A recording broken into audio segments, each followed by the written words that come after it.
Hey, how's it going?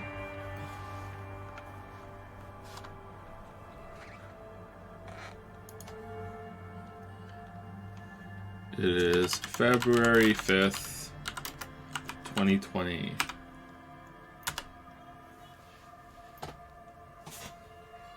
Alright. Trying to put like a text marker in the recording for streaming them together. Not streaming them together, rendering them together.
Alright, so I added a new thing for get rid of odd monocoins. So if your monocoin number is an odd amount, you can get rid of them one at a time.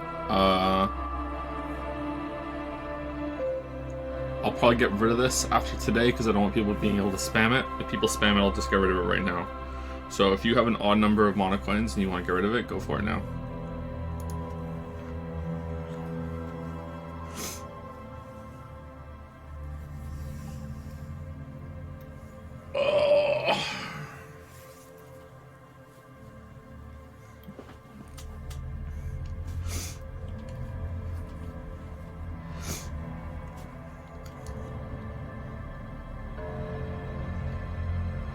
Well, this is the chat experience now. Yep.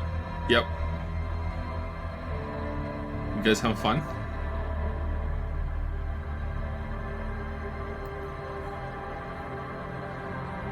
How do you even get an odd number? Probably by using the get rid of odd monocoins cash in.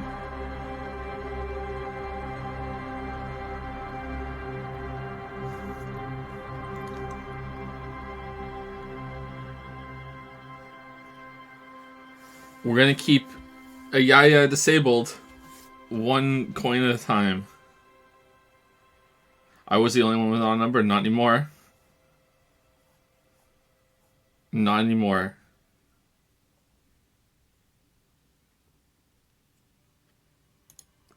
Alright, so let's up it to 101. So if you want to mess around with it, you gotta pay.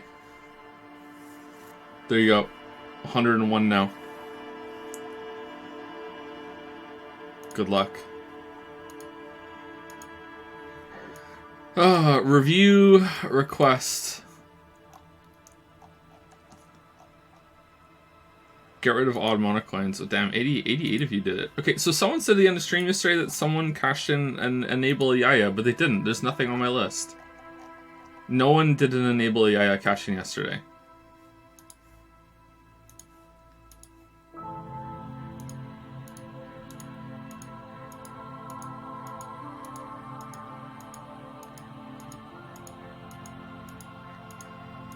If they did, then it's bugged, because it's not on my list.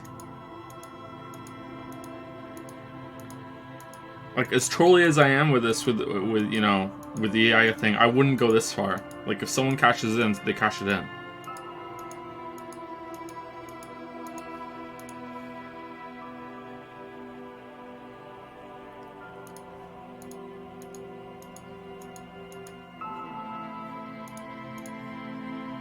Who's back Wonderful 101? Not me. That game looks shit.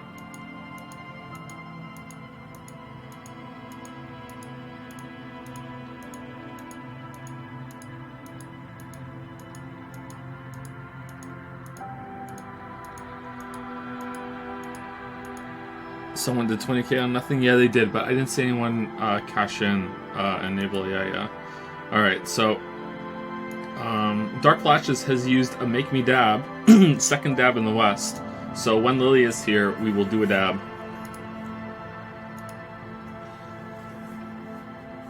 Maybe they mistook 20k for nothing for a Yaya? That would be funny if they did that.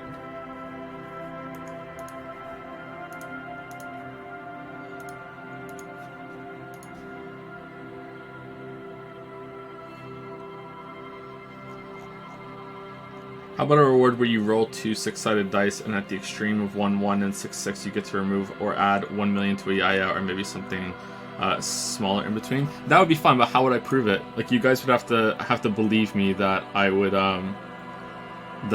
say them fairly, and I would, but like I feel like some of you would doubt.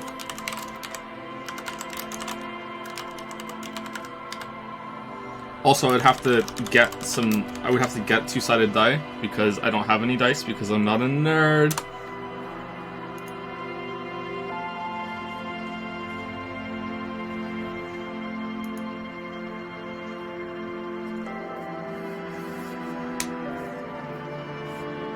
Online roll? Yeah, but then I have to put something on the screen, and like, what if one of you hacked it?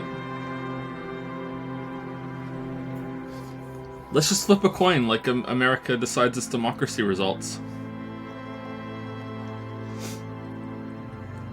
Joe, you make me mad. I wanted to play Wonderful 101 for a while. I even have a Wii U now. I got it. When they announced they were discontinuing making them, I went out and got one just in case I needed it to get footage for a game. And for some reason I didn't get Wonderful 101. I got Donkey Kong Tropical Freeze. I played that a tiny little bit and I really liked that. It was pretty hard.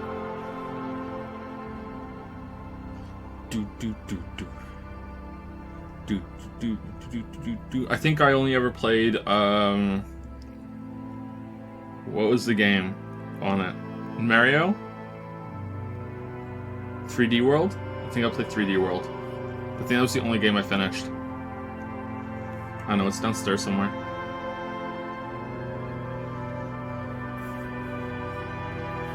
Barbecues Ella Malik has redeemed, I will say on stream, your waifu is best girl. Thank you for doing this while Nova Canoe is here. Alright.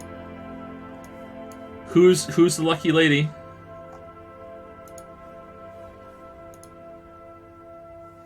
Geralt. And do you want best girl or best boy?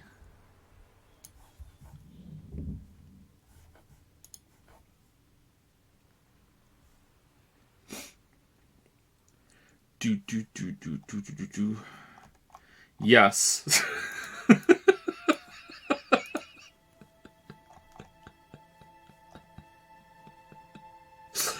Okay.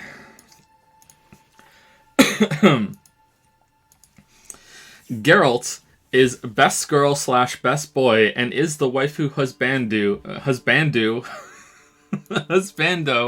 of Barbecues Alamelik. Congratulations. Congratulations. It's my husbando. Gotta be.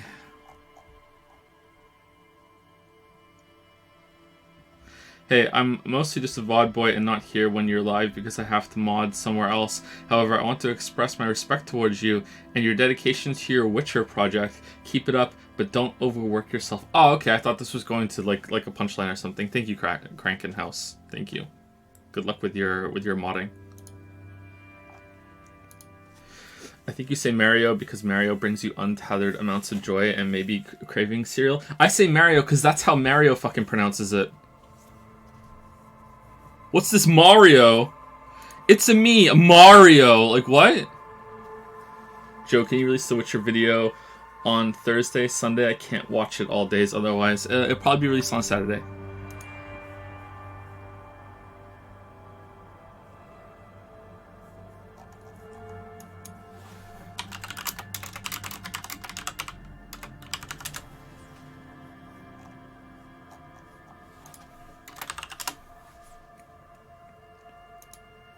It's me, Mario. How are you hearing Mario from that? It's me, Mario. It's a me, Mario. It's me, Mario. It's a me, Mario. It's me, Mario. Mario? Where's the Mario?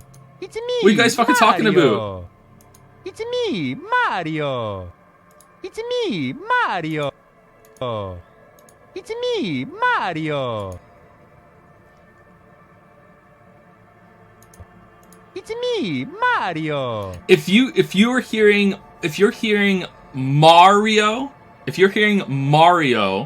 and I'm hearing Mario, then this is a Yanny Laurel fucking thing, because there's no way I do not hear Mario. I'm not trolling, I'm not memeing. He does not say Mario. It's me, Mario. It's me, Mario. It's me, Mario.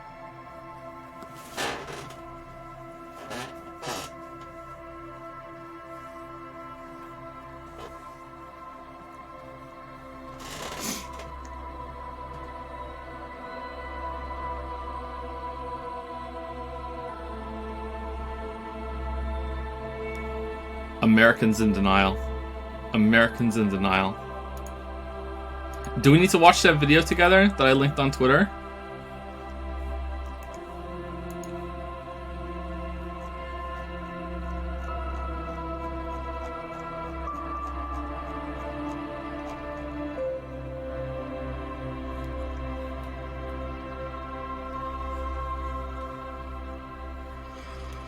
Twitter stream?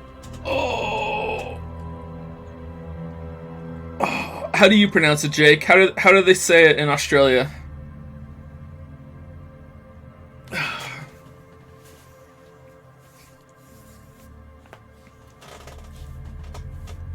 Oh, did you just casually announce earlier what your videos for this Saturday are? Or am I a retard? Not this Saturday, but a Saturday. It'll be out on a Saturday, probably.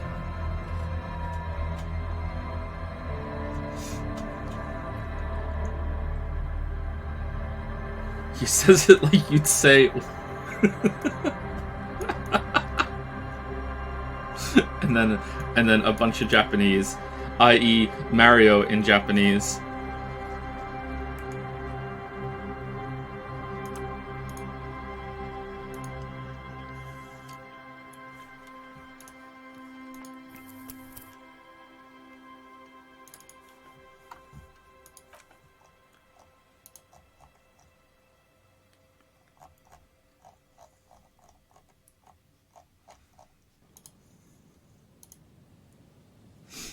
Is Monocoin's double thing is going to come back like a monthly thing or so? Nope, that'll be the only time we ever do a Monocoin double. We're never doing another double Monocoin event ever.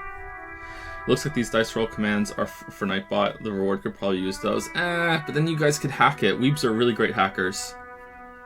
Is the Witch video release going to be a live premiere thing? No, I hate the live premiere things. We're not going to do a live premiere.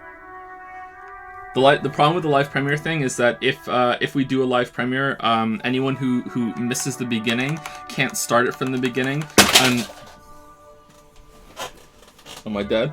They can't. If they miss the beginning, they can't start it from the beginning until it's run its course. More than 12 hours later. So anyone who's not there at the beginning, will just have to wait a really long time. So that sucks. So we're not doing that. Premiere's probably really good for like a 10-minute video, maybe a 20-minute video. What does Monka S mean? Monka S means I'm a flaming weeb. That's what it means.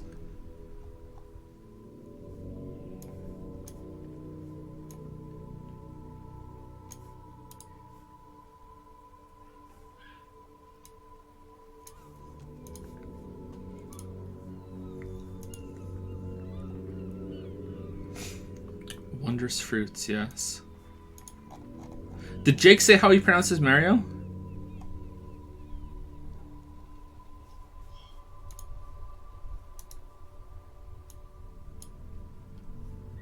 Maybe Jake bailed out.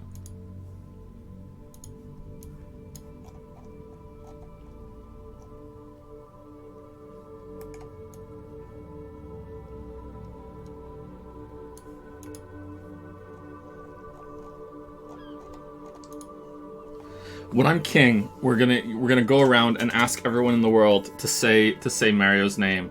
And if they say Mario, they get shot in the back of the head. And if they say Mario, then they're cool. They can keep going.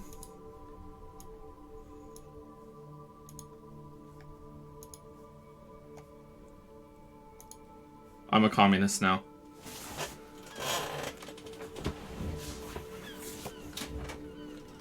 Damn, everyone will die, Joe? Nah, just everyone in America.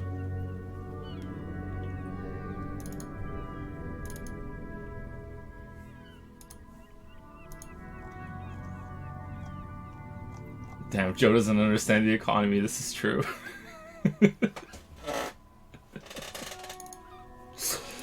This is true.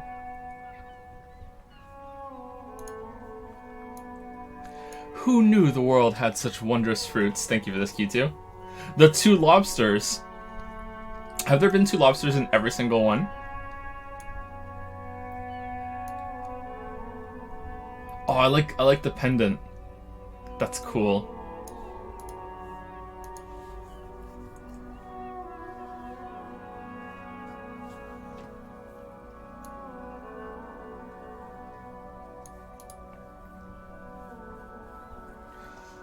But it's not Murio. I'm not even American. Who says Murio? No, who the fuck pronounces his name Murio?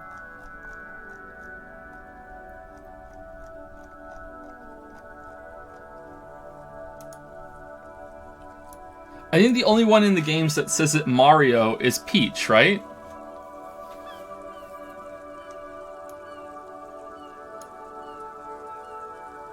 Thank you, Q2. I think if we're done tomorrow, this might be the second last one. Assuming you keep up the streak for the whole thing. Which, no pressure. No pressure.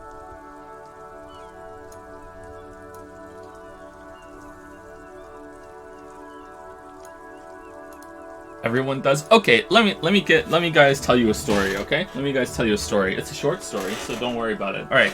So, ever since Daddy Joe's been on the internet, kicking shit on the internet, all right? With almost without exception, although I haven't spoken about accents to many Americans in the past few years, all right?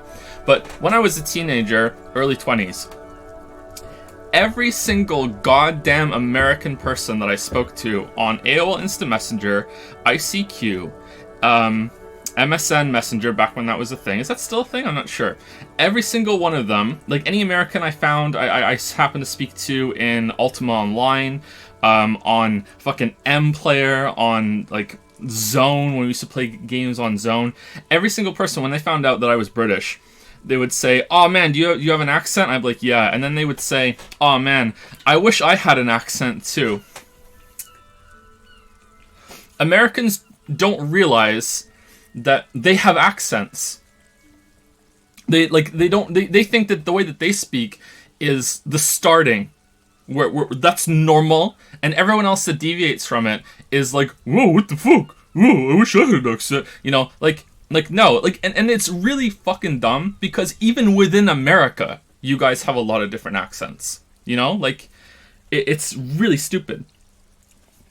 But yeah, everyone has an accent. There is no one on the world that does not have an accent. And I think this is the pit of the cause of the Mario thing. Even robots, exactly. Even robots. My mute aunt doesn't. She thinks in an accent.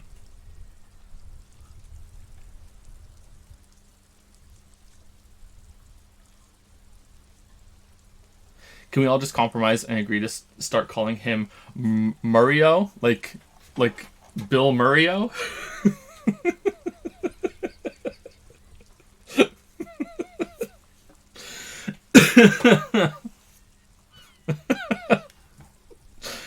Bill Murio. Have you seen that video where Bostoners try to say Aaron earned an iron urn? I have seen that, yeah. It's pretty funny. Recap of the game for casual viewers. Nope. Nope.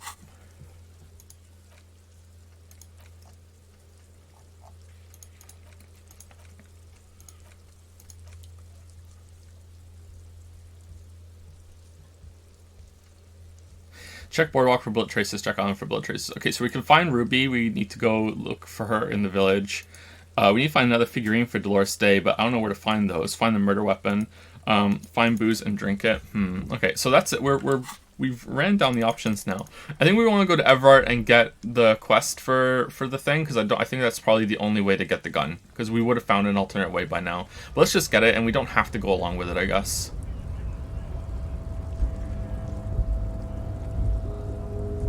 Here in Chile, people think that we don't have access to in comparison to other countries in Latin America. So it's not just a uniquely American thing. I'm pretty sure a lot of kids will think that too. A lot of kids growing up, or maybe even into their mid-teens, will think, oh, I don't have an accent, because they're just not that worldly and they don't understand the different cultures of the world. But, you know, full-blown fucking adults in America think, I don't have an accent. Yeah, you do. It's right there. Boardwalk is misleading, by the way. Yeah, I saw some people say that in chat yesterday.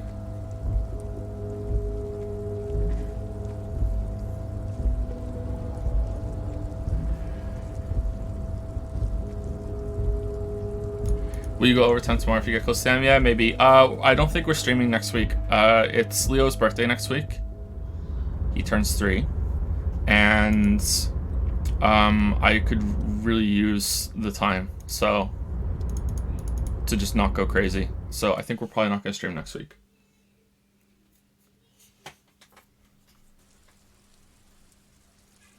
So hopefully we can get done. If we're nowhere close to being done tomorrow, we need another stream, then maybe we'll stream on Friday so I can take next week off.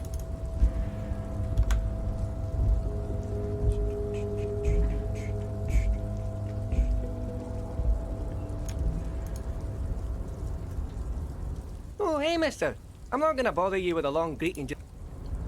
No stream sound fine. It means you don't go crazy. I'm down. I slept a lot yesterday. After the stream, I went downstairs for a little bit, and then I slept. I went to bed.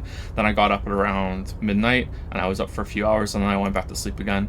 I was having a lot of crazy dreams yesterday, even worse than usual. I was having Disco Elysium streams. I was waking up, and like I was like imagining that my different body parts were talking to me, and they were doing Lizard Blaine voice. It was actually kind of cool, but also kind of freaky at the same time.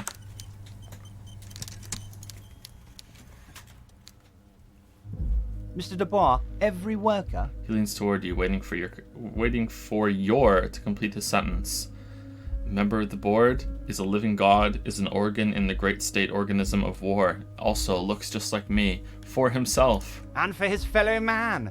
That's right, Mr. Dubois. You're turning out to be quite the individualist there. So you had business with me? I've just finished investigating the local drug trade. I may have changed my mind about getting these signatures. I did it, Everett. I turned it off. What? The big man looks at you confused. The shady brew, you told me to make it even shadier. I didn't. It had alcohol in it. Now there's no alcohol.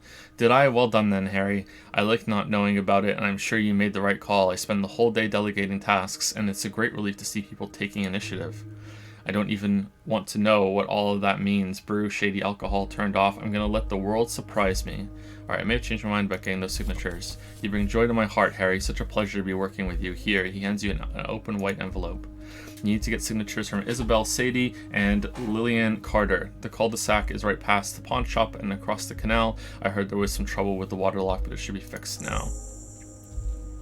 Once you have the signatures, mail this to 13022 Way, La Rocca in La Delta. Then we can talk about your gun. He runs his fingers through his thin hair. I mailed the signatures you asked me to get. All right, can we just say this? He literally just gave it to us. There's no way. There's no. I finished investigating the local drug trade. Yes, your side investigation. Thank you. He adjusts his glasses. You've got some spirit clearing up phony drug accusations alongside this murder. I'll talk to the mayor and see if I can get you the key to the city, Harry. Let's talk real business. What's up? It says you need me. Do you need me yet, or can it wait? I mean... I was going to come up and bring you tea later, and I thought we were going to do it all in one shot. Well, you're here now. But I brought something upstairs. So. You're here now. Alright, dark flashes.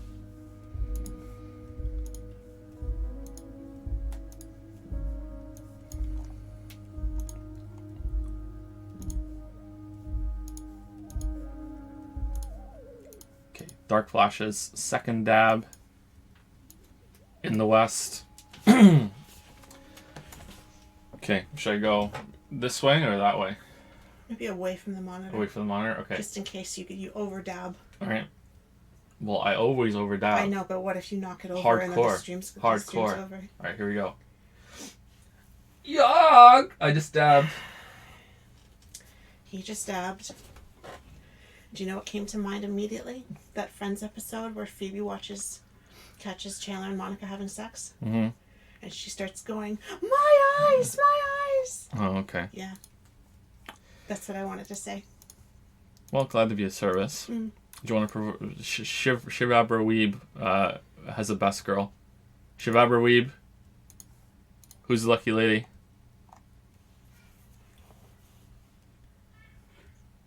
Can you say that? Is it Kira Yoshikage? Or would be Yoshikage? Probably Yoshikaji. Yoshikaji? Kaji, yeah. Yoshikaji, I'm gonna guess. So do you want the script? Yes. Okay, so the waifu's name is Best Girl and is the waifu of the person who handed it in.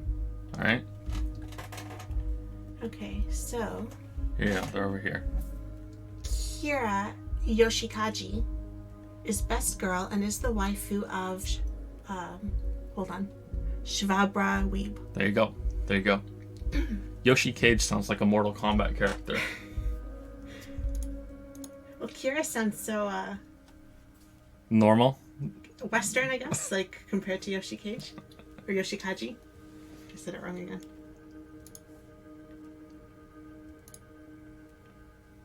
My name is Kira Yoshi Cage. I'm 33 years old and a dinosaur in Mario games. Did you hear that It's a Me Mario? I wasn't watching. The Americans are back at it again, trying to change how things are pronounced. So what are they? They're saying it Mario. They think he says It's a me Mario when it's not. He says It's a me Mario. That's what he says. It's clear as fucking day. But they think they say It's a me Mario. And then I got into the thing about how a bunch of Americans don't think they have accents. That's true too. Yeah. I always love when I see that they're asking, "Oh, you have such a great accent." Well, I don't have an accent. Yeah. Everyone has an accent. I don't have an accent. Yeah, that's fine. All right, I'll see you on a break. Good luck. Actually, Revachol doesn't have a mayor. He refuses to discuss it further. It's probably just a small nuisance to him. Not even a speck of anger in his voice. That's that then. Alright. We can't lie about the signatures we just got here. Hey Joe, how about trying some MMOs till the full stream is back? Just a quick look at what happens in that genre. I think you would like Vindicus. I don't think so. I think that playing MMOs on stream would be pretty bad. There are some MMOs I'd like to check out, but on stream, I'm not sure. I think it'd be kind of boring.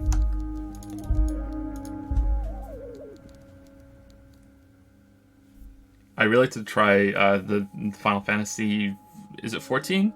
Yeah, 14. I really like to play Final Fantasy 14 for a bit, but I don't have any time for that.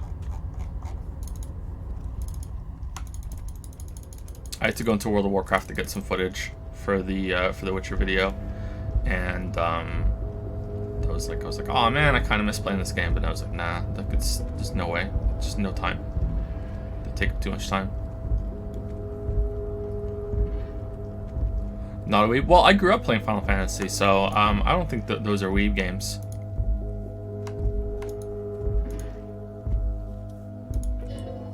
But the fact that they have, generally speaking, it would be dishonorable to take it, but then it looks like a military uniform. Wearing it is very honorable, so conflict of honor is up to you. Take the uniform. I suppose Rene is not going to be needing anymore. He studies uniform. It's a bit too colorful for my taste, though. It's needed for my work and all that. This is gonna take my shit to the next level. I'm done here. Fantastic. Try not to wear it with other similarly colorful clothes, okay?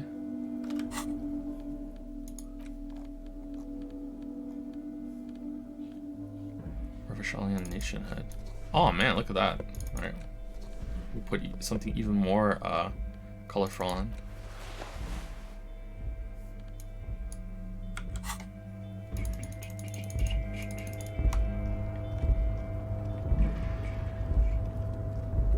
It's not weeb if I like it. Well, I mean, I guess it still is kind of weeby, but eh. I was a kid, so I can just, say I didn't know what I was into. Like, Chrono Trigger has art from the same person that did Dragon Ball Z, right? So, That's pretty weeby. And Chrono Trigger is my favorite game. But I think as Final Fantasy got more anime, the more I got turned off by it.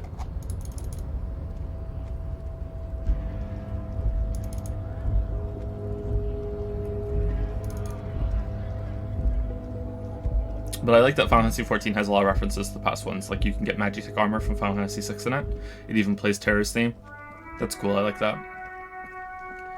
Do, do, do, do, do. Do, do, do, do.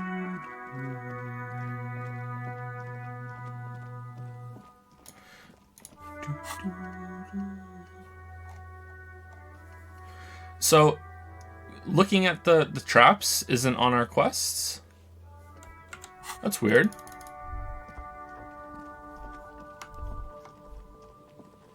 I just want to try the Nier Automata raid in Final Fantasy 14. Okay, so here's the thing, alright? Alright, we're interrupting the stream again, because that's how it is. Alright, in the Nier Automata raid, we spoke about this on stream before. I'm sorry for the repeated content. So, there's Final Fantasy 14 has a version of 2B that's all in white, alright? It's like Imposter 2B, right? So what do you think they would call her, right? Surely they would call her not 2B, right? It would be 2B's the normal one in black, and then the one in white is not 2B, right? That perfect, right? No, they called her 2P instead.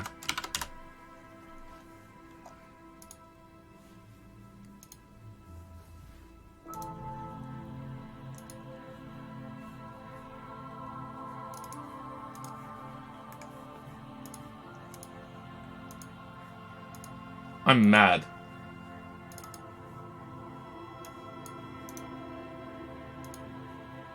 Baby rage, baby rage. Look at this. How is this not 2B, right? Come on. 2P? Fuck off.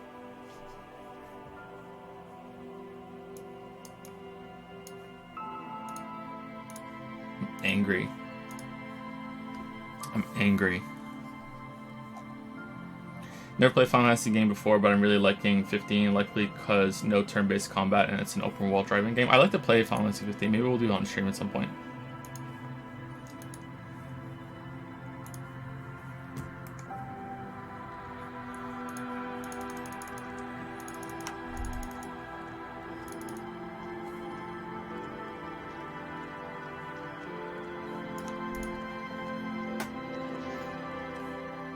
Tries for Locust, but they seem weak and unhealthy. If you lie on their backs with their legs switching, still no phasmid. Poor things. It's a short Final Fantasy 2. Is it? I thought Final Fantasy 15 was really long.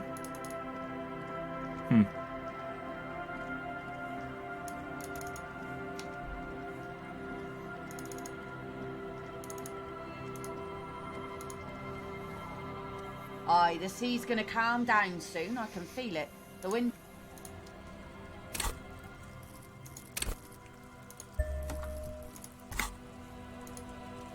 Aye, the sea's gonna calm down soon. I can feel it. Kim's presence makes it awkward. What's on All right, your mind, officer? come on. Double sixes, let's go. Double sixes, let's go. 1 million on a yaya. Oh, halfway there.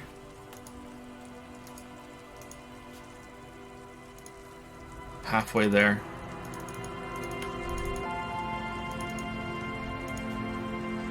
Our tenant, the policeman. I hope the waves don't keep you up at night. What can I help you with? Have you seen a red-haired woman named Ruby around the coast? Nay, I haven't seen anyone lately. Okay, but do you know who I'm talking about? Oh well, let's know if that changes. We're looking for a fugitive. Do you know who I'm talking about? This is my little Cinderblock town. She nods with a wrinkled smile. I know what goes on around here. She's being evasive. She knows something. There was a murder in Martinez. He points east. She might be a suspect. We would appreciate your help. Would you now? She turns to him. I know how this world works, and it doesn't work when people tell on each other.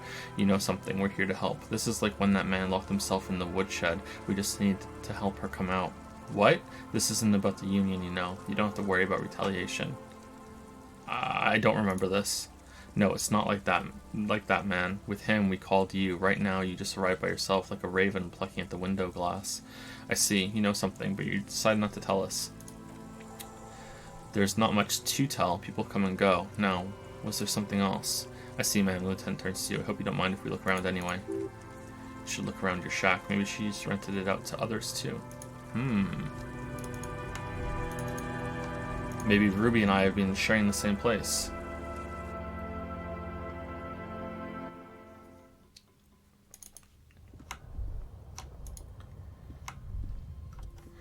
As you look the floorboards in this corner of the shack, it's clear one of them isn't quite level with the others. Didn't we have something about look at the floorboards before? And it wouldn't let us do that until now? The edge of a floorboard next to it looks scratched. Move the board aside. The hollow space underneath the floorboards is dark and damp. You can barely make out the mixture of sand and sawdust below. What's in here? Nothing particular catches your eye.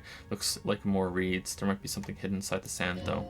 Something bad. Someone's night thoughts. Last resort. A bad idea. Search through the sand and sawdust. You stick your hand and start combing through the sand. Dry, not like outside. Find dust and then something hard wrapped in paper. What is it? A small cylindrical object. You pull it out. A bullet. A 9mm bullet to be exact. Fit for all muzzle loaders of that caliber. This bullet isn't for a breech loader like the murder weapon. The floorboard isn't interested. Maybe the washerwoman is. You have enough to confront her with. Interesting.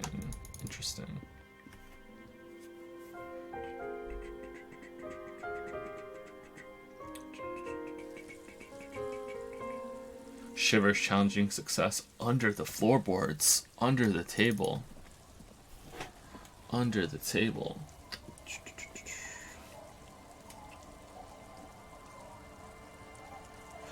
Thank you to Leonardo Bear for the 3-month resub. I think that was just as the stream ended yesterday. Thank you very much. Sorry that I missed it. Thank you, ResX Splinter, for the new sub with Prime. Welcome to Prime Time. Or if it was when the stream was down, thank you for the resub. Shababra Weeb has resubscribed for 11 months with the message Meme School. That sounds like a nightmare. Thank you very much for the 11-month resub, Weeb. Firebug 170 has resubscribed for 6 months with 2 bucket.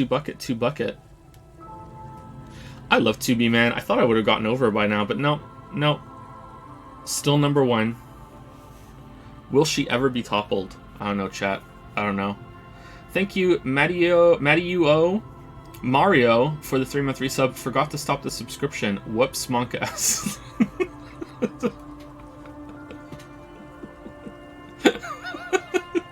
All right, I'll take the unintended subscription. Thank you, Mario.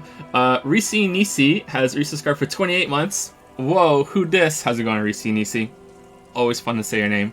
28 months, man. 28 months. And we're talking about 2B again. Must be fate. Thank you, Risi Nisi. Hope you're well. Thank you, Mads O'Clock. Damn. That's what I'm talking about. For the 4-month resub. I've missed a load of streams recently, so it's good to be back. Aha. I like Mads O'Clock. Makes me think of Death Stranding. Thank you very much. Soul Exo 0 has resubscribed for 4 months. Hi Joe, just popping by to celebrate 4 months of subbing. Now back to past Joe, starting in Pillow Pandemonium. Hope things are going well. I like the Pillow Pandemonium. That's one of my favorite stupid Disco Elysium stream names. Although today's is pretty good, although it's cheating because Encheesium isn't a word. I hope you get to hear this one if you get through the game in the VOD. Thank you very much for the sub. Hope you like the playthrough. I think we fucked around a little too much on this run. I think when streams come back full time, I think we need to be a little more focused. Not entirely focused, but just a little more focused.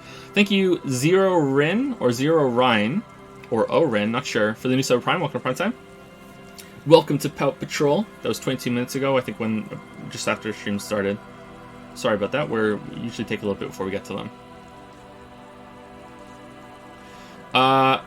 Asphaltus Tesla has used 100 bits to say, Hi Joe, love your videos and your streams. I'm thinking of making a mispronunciation clip. Please help me out. Just say these words as fast and wrong as you can, just as you see them, without stopping. JPH Pickle, Dubois, Requiem, Zelenzi, Sulisars, Slaughter Troll, The Diet... Didactic, JPH Pickle, Vapahera, Oronese, Oranges? Hors d'oeuvres? Horstavers? What? You're cheating. Gnocchi? Cacoin? Giovarlo? Witcher 3? Andar Table? Paella? Puella? Spaghetti? Whamio? Uvolva? Owalva? Uvula? Aluv?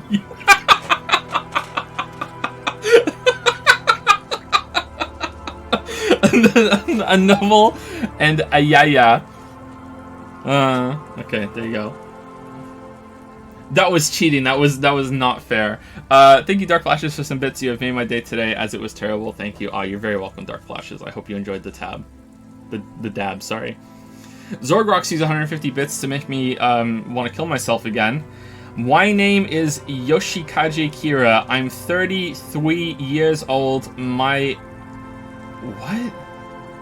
Hawoos? My Hawoos is in the northeastern section of Mauio, where all the villas are, and I am not married.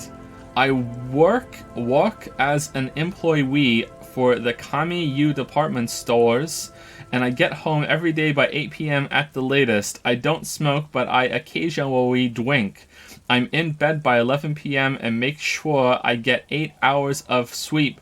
I added that one myself. There was no W there. I did that myself. No matter what. Who the fuck is Yoshikaze Kira?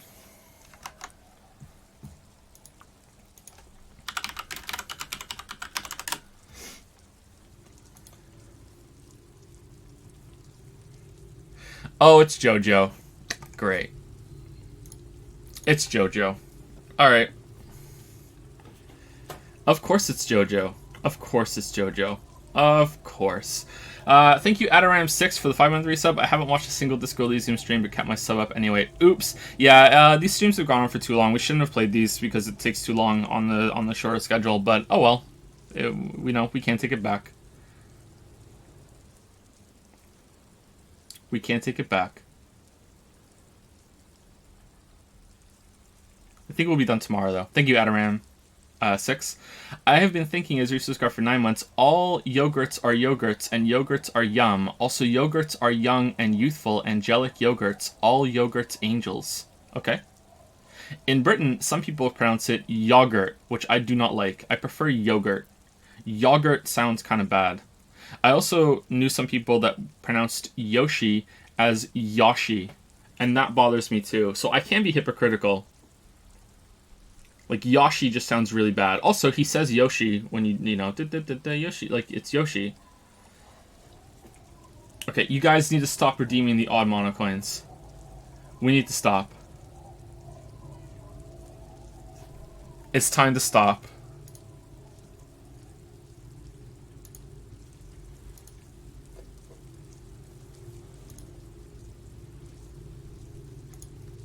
Okay, I'm making it 1001. Like the amount of glitches in Fallout 76. There you go. Now it's 1001. I wouldn't be here if you weren't a hypocrite. Everyone's a hypocrite about something. Wow, look at all these people just like still going for it. Damn. Damn. Huh. You guys are sure showing me. Sure showing me, you guys. You're sure showing me. Look at all these coins that aren't going to a Yaya right now. God damn. Play like fiddles, man. So many fiddles. If this game doesn't end with a Danganronpa trial to determine who the killer is, I'm going to be mad. I think you're going to be mad, Fritz Imperial. I think you're going to be mad. Zorgrox has used 50 bits to say, Uwu notices your hand. What? What? Okay, moving on. Last four on my list are Neurality, or Neurally.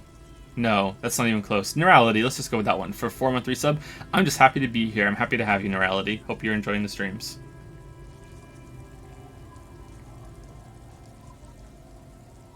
What's this Kira thing? Reese Polar has used 200 bits to say fuck Top Lolly. It wasn't Top Lolly! It wasn't Top... It was Zorgrox. Why still fuck Top Lolly? It wasn't. Poor Top Lolly. But still, fuck Top Lolly.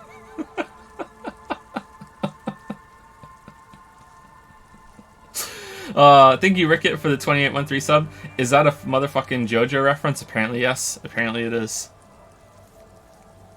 It's a JoJo reference in a roundabout way. Thank you, Rickett. Thank you, Senrahan, for the 23-month resub. Hey, Joe, a while ago you wondered if there were any people who are glitch blind. I think I am. I played through Last Jedi and didn't notice any glitches. Either I'm incredibly lucky or really blind. I had a lot of fun with it anyway, JPH fine. I had a lot of fun with, wait, you played through Last Jedi? What do you mean? You didn't notice any of the glitches in Last Jedi? Do you mean Jedi Fallen Order, or are you making a funny?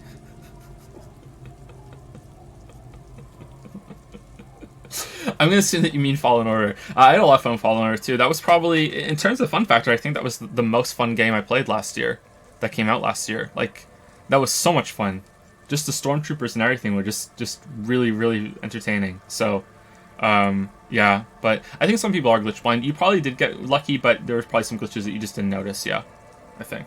I'm either, like, the opposite of glitch blind, or I'm very lucky that I see so many, or unlucky. I don't know. But it was a lot of fun. Blue Forest 21 has used 100 bits to say, a gift, I hope you feel better today, Joe. And then it's an image link. Can you link it in chat, Blue Forest 21? Because I can't see it on this computer. Maybe if I scroll up, I can see it. I am feeling better today. I got a lot of sleep yesterday, so usually when I'm sick or I'm close to sick, I just sleep a lot. How are you gonna play this game? Probably today and tomorrow. I think we're gonna be done. He can't? Okay, let me type it out. Type it out.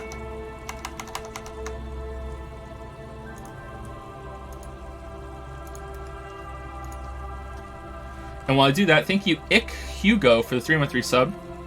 Ever thought about making a video on a movie? I don't think I want to do that. I almost made a video on the Netflix series, The Haunting of Hill House, and I still might. We'll see. But I don't know. Like, I already have enough games to make videos on. Like, I'll never run out of content to make. So, so I don't know. I would have to have like something really important to say.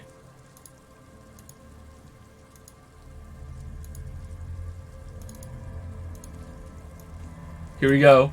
It's the Kim Pout. Kim has joined Pout Patrol.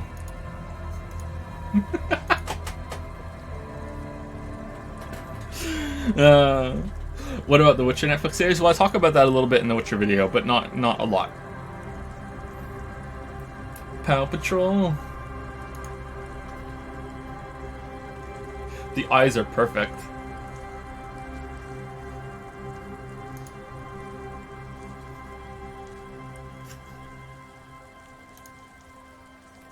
Perfect, perfect.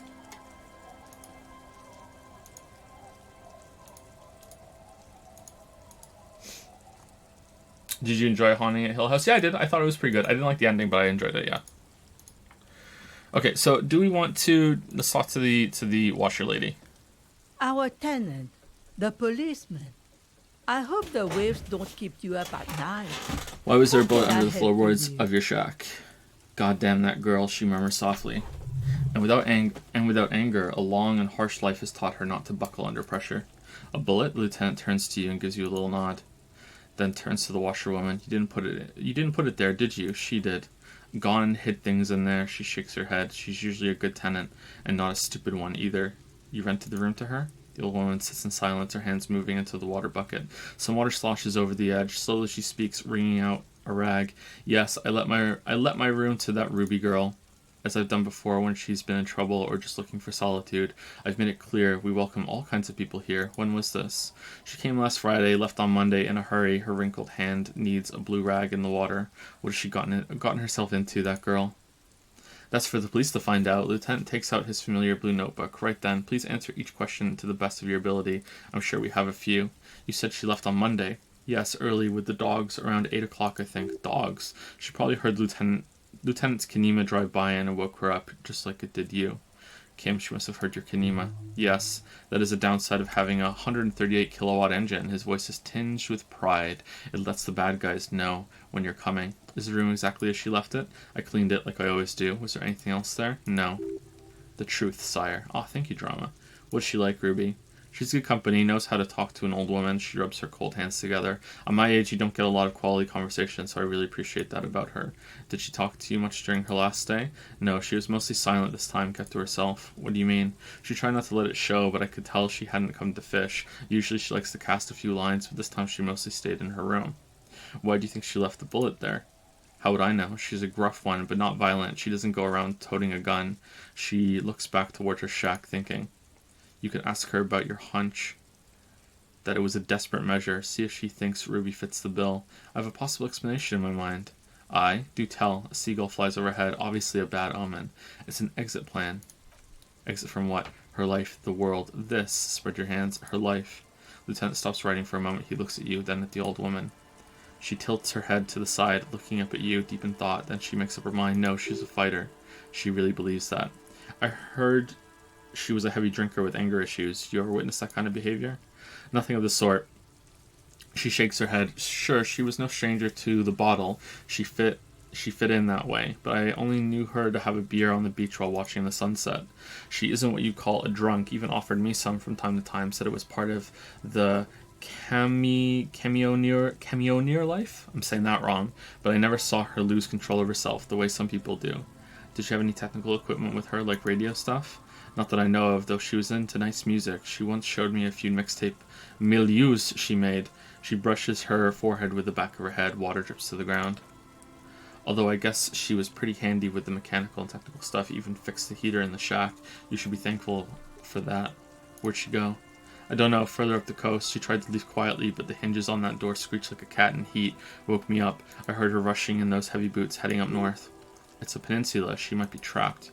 After a moment of silence, she says, You'll never find her, you know. Her tone is without malice. She knows the coast like the back of her hand. You only just arrived. Maybe she's in that door we can't open, and the reason you can't open it is because of the plot. I wouldn't worry about that, ma'am. We're persistent. Further up the coast we go, then. But that place is huge. She's a needle in a haystack. Wipe your brow. Man, I was really hoping she'd be hiding in this village. Are you sure she didn't go somewhere more pleasant and less wet? Further up the coast we go, then. Are you sure you wouldn't rather stay here, get a nice cozy fire going in the heater? She drops the rag into the bucket. It's clean now. Seems like a better idea to me. The felled electric merle. You feel like you should go look at it again. Step close this time. Okay, so that's the thing with the interactable door in like the ruined roof that we couldn't get to before. Okay. A few more questions about Ruby. Enough about Ruby. I had other questions. I was asked to get your signature. Hand her the envelope. Okay. One thing, officer. If you do find her, please go easy on her. She looks around. The air is getting colder. She really means it. It's an honest plea. She's a good girl. Whatever she's gotten herself mixed up in. Alright. I want to try the suggestion thing with Lillian again.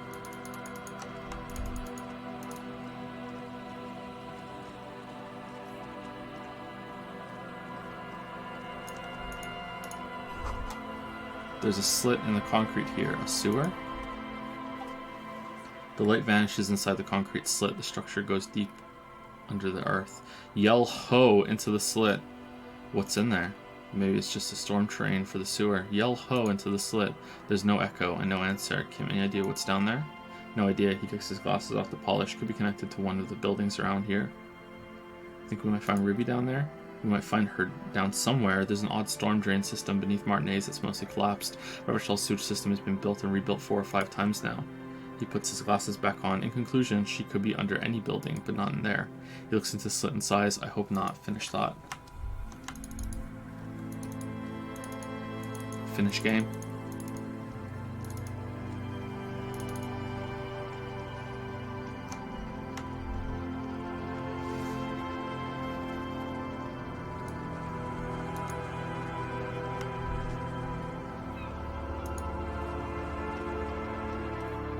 Few locusts trudge along the wall of the trap. The rest are piled in a heap in the corner dead. No phasmid anywhere. Poor things. This is looking pretty hopeless to find this phasmid.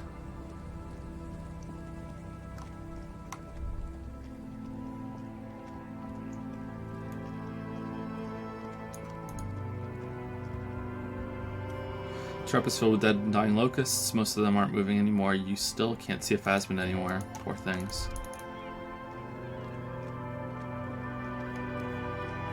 Oh, we already came down here once we had the Ike thing.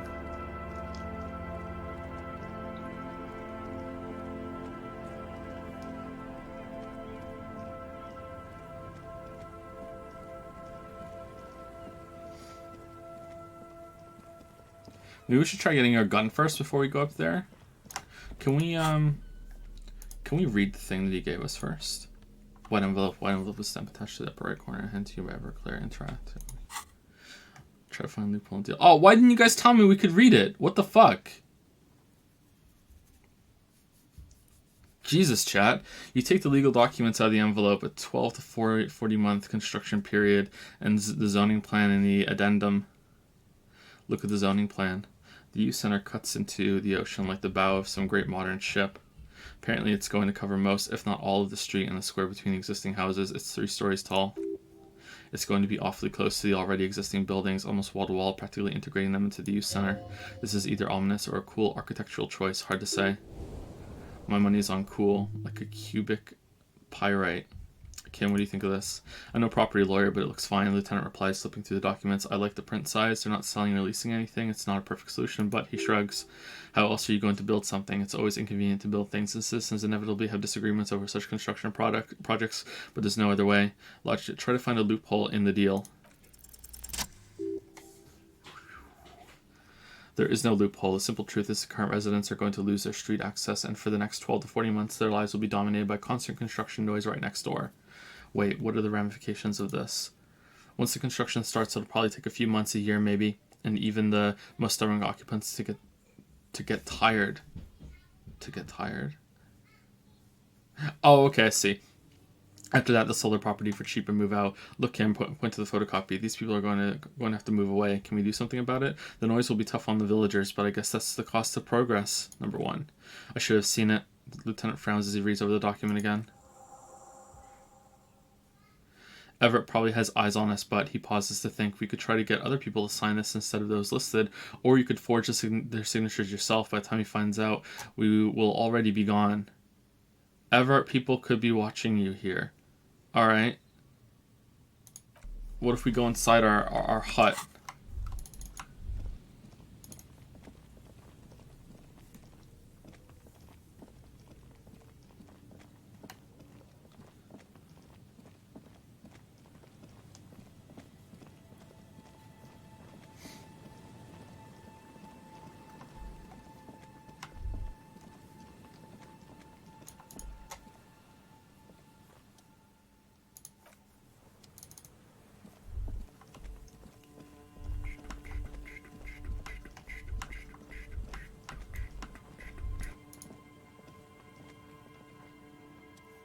Just dead and dying locusts and the slow swaying of surrounding reeds. Poor things. Alright, so that's it done? There's no... You can't find the phasmid? Huh.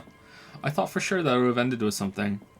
Maybe that's the point. Maybe you're supposed to feel like, oh, sometimes things go nowhere.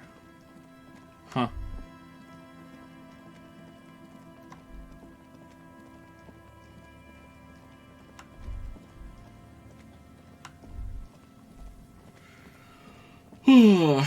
Thank you to Phantom Yeet for the 8-month resub with the message Yeet. 8 months in the Yeet fleet, of course. Yote right back at you. Thank you, Astral Solinia for the 2-month resub with JPH Pickle. Glad you like the pickle emote. Astral Solinia, thank you very much. And thank you, Rallyguan123 for the new sub with Prime. Welcome to Prime Time. Welcome to Pelt Patrol. Welcome. Thank you, Rallyguan. Alright, can we use it in here? There's no way Everett's people are in here, right? What? How are Everett's people watching us in the church?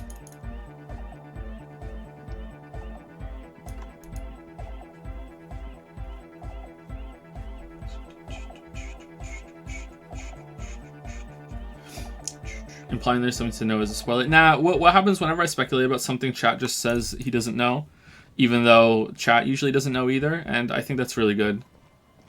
Because they say it even if there is nothing to know, so I can never know for sure. But pointing out that he doesn't know in this instance implies that there is something to know and is different from the other he doesn't knows is making me know. Unless that is also part of the he doesn't know meme.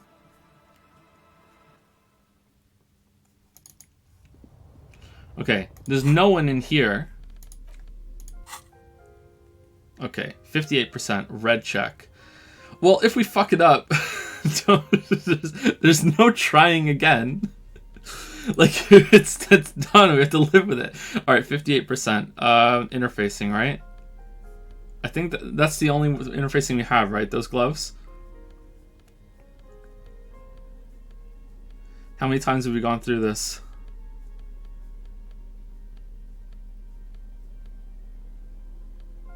We're not readying it. Nope. Nope. Nope. We are going to save it in case we die, but nope, we're not redditing it. Pinball coat is interfacing? Where's the pinball coat? No, it's hand-eye coordination. That should help. But it doesn't.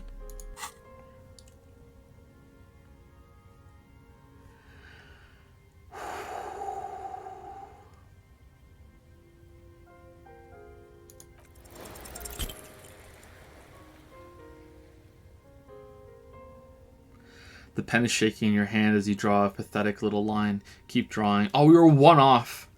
Keep drawing. What have I done? Keep drawing. The line gets even shakier and starts to curve toward the bottom of the page. Have I ruined the document? No, it's just a line. Forgery obviously isn't your strong suit. Sorry for suggesting it. If you get someone to actually sign this, it should be fine. Aw, man.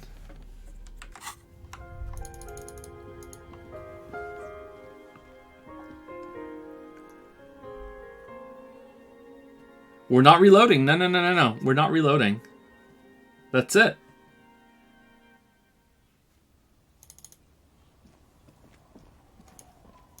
Kim, are you good at forging? Yes.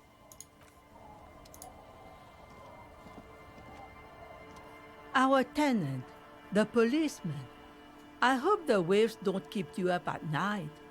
What can I help you with? I was asked to get your signature. Hand her the envelope. What's this about? She takes out the documents and squints her eyes. Come now, I can't read all this scribble. Tell me what it says. Everett wants to turn part of the village into a little youth center. It's just a real estate deal, nothing ominous. Actually, never mind, I won't bother you with this. Everett wants to turn part of the village into a little youth center, huh? Ha! She lifts the paper very close to her face and studies it intently. I might be half blind, but it looks like part of the village is going to be a street. The best part. The part we need to get out of our houses. Have you asked Lillian about this? I won't even consider signing until I know she's on board. She hands the envelope back. Well, Lillian might like it because she has kids, right? So maybe this isn't such a bad thing. But I don't really trust Everett, to be honest. Aye, the sea's gonna calm down soon. I can feel it. Whoa, how Wind come? is turning southeast. How come What's this has on your come mind, back? Officer? Why do we get another chance at this?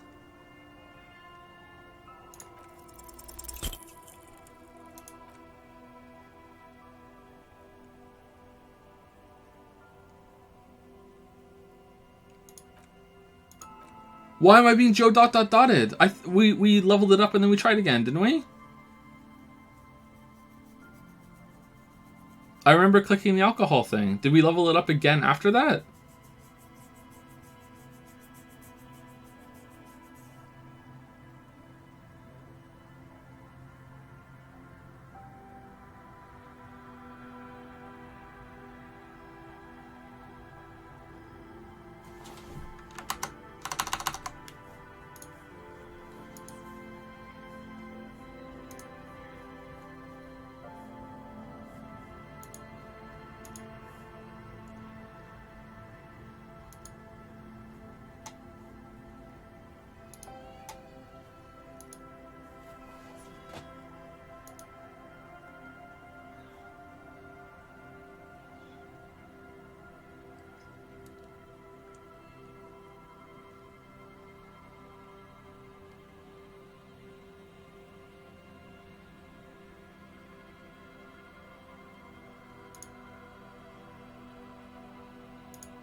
You're filming this video? Yeah, that's what I'm doing. I'm checking the blood.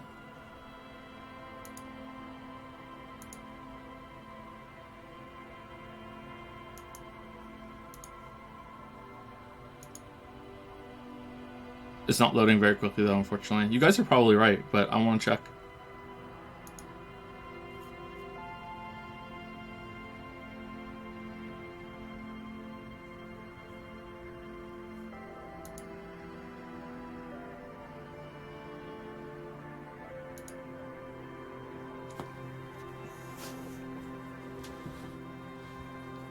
Okay, we ran up to her, and we clicked on her, and it was locked. She needs to go on a date. It was locked. Then we leveled up. Suggestion. We're leveling it up. Alright, we accepted it. Then we clicked on her. Then we tried it.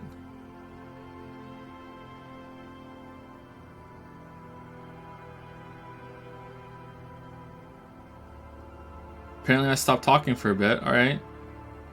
Yeah, I click on it. And then it was a one. We rolled a 7, 1 and a 6. And then it was locked again. And then we walked away. What the fuck, chat?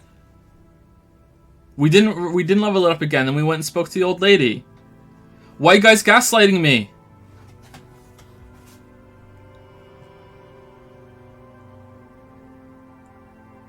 Fucking told hard. Knights of the Told Republic. What the fuck? I'm already going crazy enough. Don't do this to me.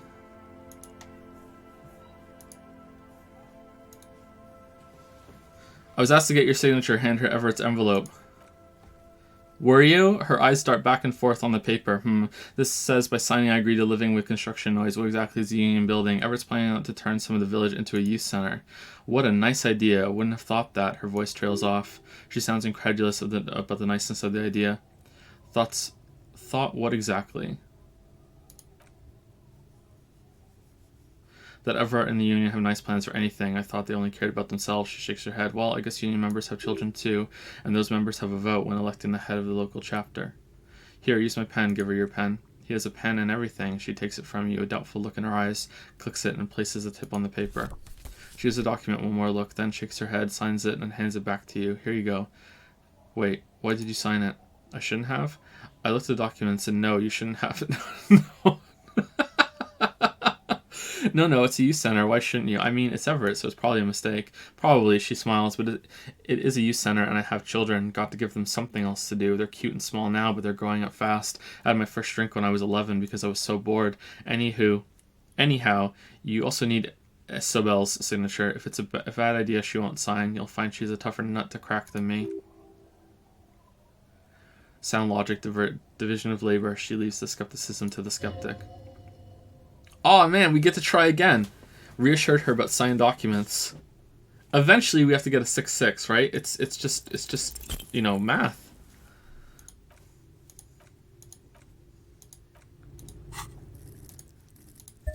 Alright. We level it up. Ah, see? Got you guys. Ah, see? Aye, the sea's gonna calm down soon. I can feel it. The wind is turning southeast. Come Your on! mind, officer. Come on! How many points do we have left? 4. Alright. If we get another round of skill points, we'll come back again. I want to do it while Kim's here because I think it'll be gold. Our tenant, the policeman. I hope the waves don't keep you up at night. What can I help you with? I got Lillian's signature. Will you sign the papers now? I wonder if you save scum rolls, it knows, and it makes you roll worse throughout the rest of the game in revenge. I feel like we've been getting shit rolls ever since we became a Redditor. Lillian should just... Lillian should let her sword make her decisions. The girl just doesn't have the head for it. She lets out a chortle course like a raven's cow. Either way, I won't sign. Wait, you promised, so that it was a test? Aye, Lillian's not the only one who's too trusting. She wanted to see if you would do it, and if she would. What do you have against the union? I've seen it all before. You think they've got our interests at heart? Rich men are always selling poor men promises they never plan to keep. She pulls a dark red rag out of the bucket and puts it back. Then the poor get pushed out of their homes, and the rich get a little richer. That's the way it goes. So no, I don't trust the fat man, and neither should you. In her mind, the Union is right-wing because Everett is fat. It's that simple and there's no changing it. She peaks with the authority of a leader. Hers is the final word around here. She is headstrong, but there's a slight hesitation in there. You may be able to convince her. Convince her to sign Everett's document. Alright, so let's put some suggestion clothes on.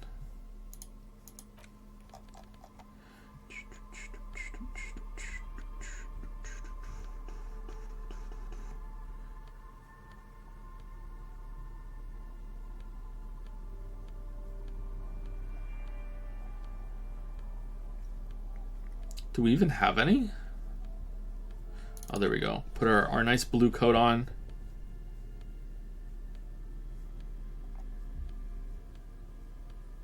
Oh, that's it. We have one. Bonus from thoughts, -3. Sucks. Our tenant. Damn. I wish I had The come over here and police- failed this a couple times so we could I double hope dip the on the waves don't suggestion keep you up skill at points that we night. had. What can I help you with? God damn it, we can't fucking roll anything. It's really in her best interest to listen to you. You know how the world works. Isabel, you must understand this place needs that construction project. Perhaps some financial compensation would change your mind. Wink. Sign it or I'll have the RCM turn this place upside down. We're gonna find something. Number 1.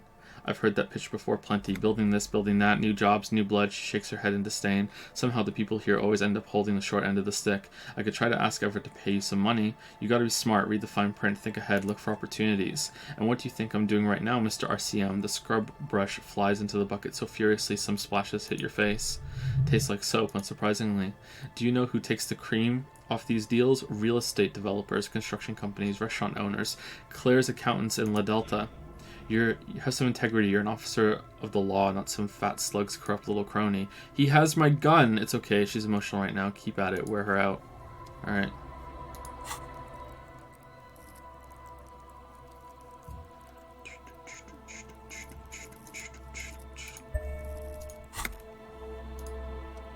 Our tenant. 72. The policeman. I hope the waves don't keep you up at night. What can I help you with?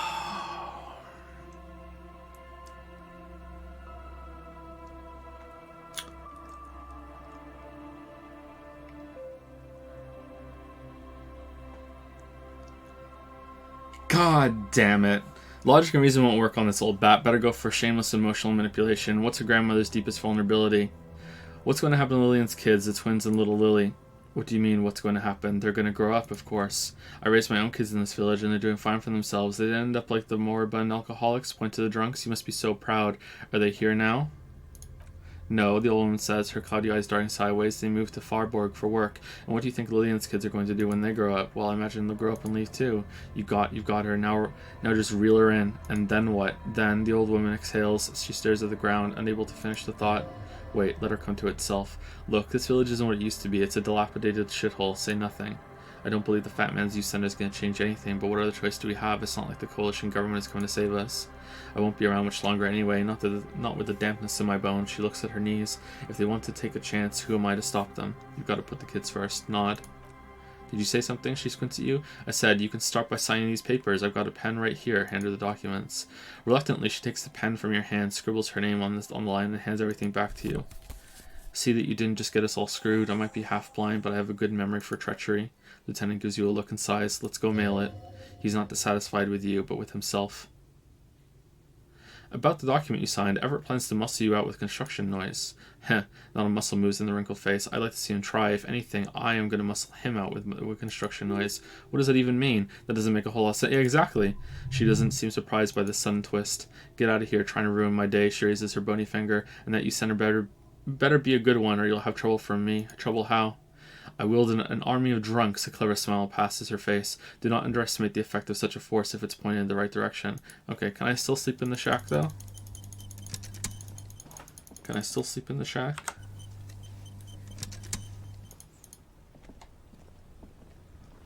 Hey, I'm back. Aye, the sea's gonna calm down soon. I Time can to feel fail. it. The wind is turning southeast. Yes! What's on your mind, officer? With Kim here, you think she really needs some more of that after her man died at sea? But what do I do then? What if I told you it is actually possible to go on a date sober? I'm listening. Get out of here with your crazy fringe theories. What you're suggesting is highly experimental, possibly dangerous. I'm listening. Before recorded history, men and women were able to do simple, very primitive things together sober. Acknowledge the situation and keep it basic. I'm a drunk, don't know if you've noticed, so I usually ask people to drink with me. I have, and I don't really. She hesitates. You just want to go for a walk. What kind of a monster doesn't want to go for a walk? Walks are innocent. This time, though, imitate drum roll. I thought I'd ask you for a walk. Just a walk? She feigns extreme surprise. I don't know, officer. I would not have taken you for an innocent perambulator. Perambulator? Am I saying that right? I am. Why? That's why you should definitely agree. Is that a yes, ma'am? Is the walk happening? Please, please come to a sober walk with me. Number 2. She's thinking, eyes mapping your rugged features. Where would this walk take us, officer? Nothing creepy, strange, or out there. Keep it airy and simple. There's a nice view on the beach I found. Point northwest. Land's End. Officer. Lieutenant has discreetly taken a few steps back. Though we had a walk of our own in mind, one that results in a solved murder investigation. Oh no, you come with us. Seriously, insist. She smiles at the lieutenant, turns back to you. Nice! You need to understand that nothing's going to happen. We're just walking, that's it, understood? Having the lieutenant along is a fail-safe measure against any possible funny business. Alright, it's a date, sort of. Smile and nod. It's going to be weird with the 3 of us, let's just drop it. Alright, it's a date, sort of. Let's call it a walk. The lieutenant adjusts his glasses and looks at you apologetically. I will join you if the ma'am insists. I'm really sorry. I do, yes. A stroll on the beach sounds nice, doesn't it? She nods. Alright, I'll see the kids haven't killed each other and we'll meet at Land's End in 15 minutes. Alright, how about Lillian? You know what, Lillian? Just me and Kim are gonna go. She doesn't wait for an answer. You better get ready.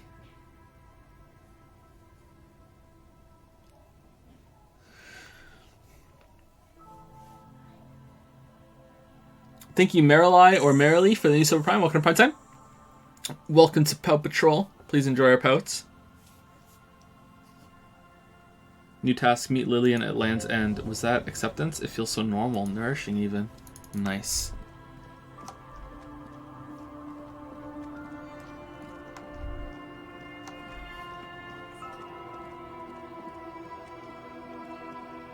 It's up here, right? I think it said northwest.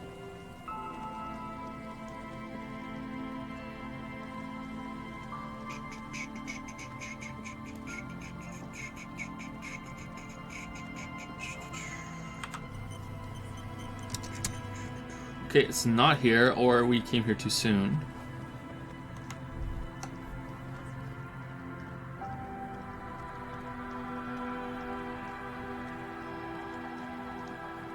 Actually, because it's isometric, is this north, or is that north? Is this north, east, south, west like that, or is it north, east, southwest? Huh. Philosophical question.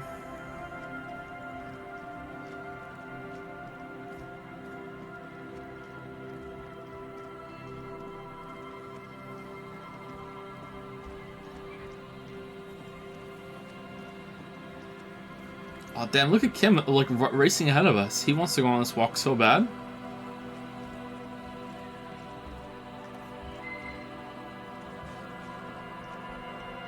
Alright, she's here. How's it going, Hifumi? The woman gazes steadily at the waves. A sudden gust picks up her dark hair and lets it fall again, tousled, wild. She brushes a few stray locks from her eyes and only then spots you approaching. Aye, so here you are. She looks around. I'm a bit surprised we're alone. It's mid-noon and the sun is out. I expected more drunks and teenagers. And drunk teenagers. She's so quiet. Know that you're not the first guy to bring a girl to Land's End. This is what locals call a make-out spot. Oh, nice. That is not going to happen here today. I just want to make that clear, Dimples. She turns to face the sea once more. I don't know, once you leave, me and Kim might go at it. Across the rusty water, that's the Delta, the financial district. In the mist-covered distance, towers rise as a rebuke to the poverty of this coast. Kim, are you ready to do this? Kim, you ready to do this? Keeping a tactful distance, the lieutenant takes out his notebook, demonstrating complete disinterest in your date. Don't be fooled. He's watching you to make sure you don't act unprofessionally. Look at her. You seem surprised that I made it. She chuckles. Drinking men aren't known for keeping their appointments. I'm actually quite good at scheduling. It's a rock star thing. Tardiness. I'm sorry you had to wait. Wouldn't miss it for the world. I'm just trying to be a responsible grown-up. Wouldn't miss it for the world. The world, she laughs. Those big words men like to throw around as though they had weight. Let's just admire this piece of the world we happen to have in front of us. I? She nods to you, a playful glint in her eyes, as she turns to face the sun, reflected in the waves and the skyscrapers. Rising across the bay, you cannot help following her steady gaze. You should say something, anything, maybe the tequila sunset thing. You know, a past incarnation of myself called himself Tequila Sunset. I wonder why that is. No, keep quiet about your sordid past. It's mixed together. She narrows her eyes. It's a common Overshalian expression. It means drinking yourself to death. There's a little pause. So, are you going to keep the name? Hell yeah, Tequila Sunset all the way.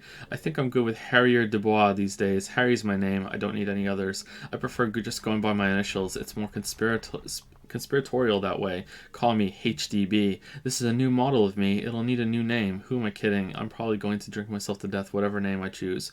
I think I'm good with Harrier Dubois these days. Well then, Officer Dubois.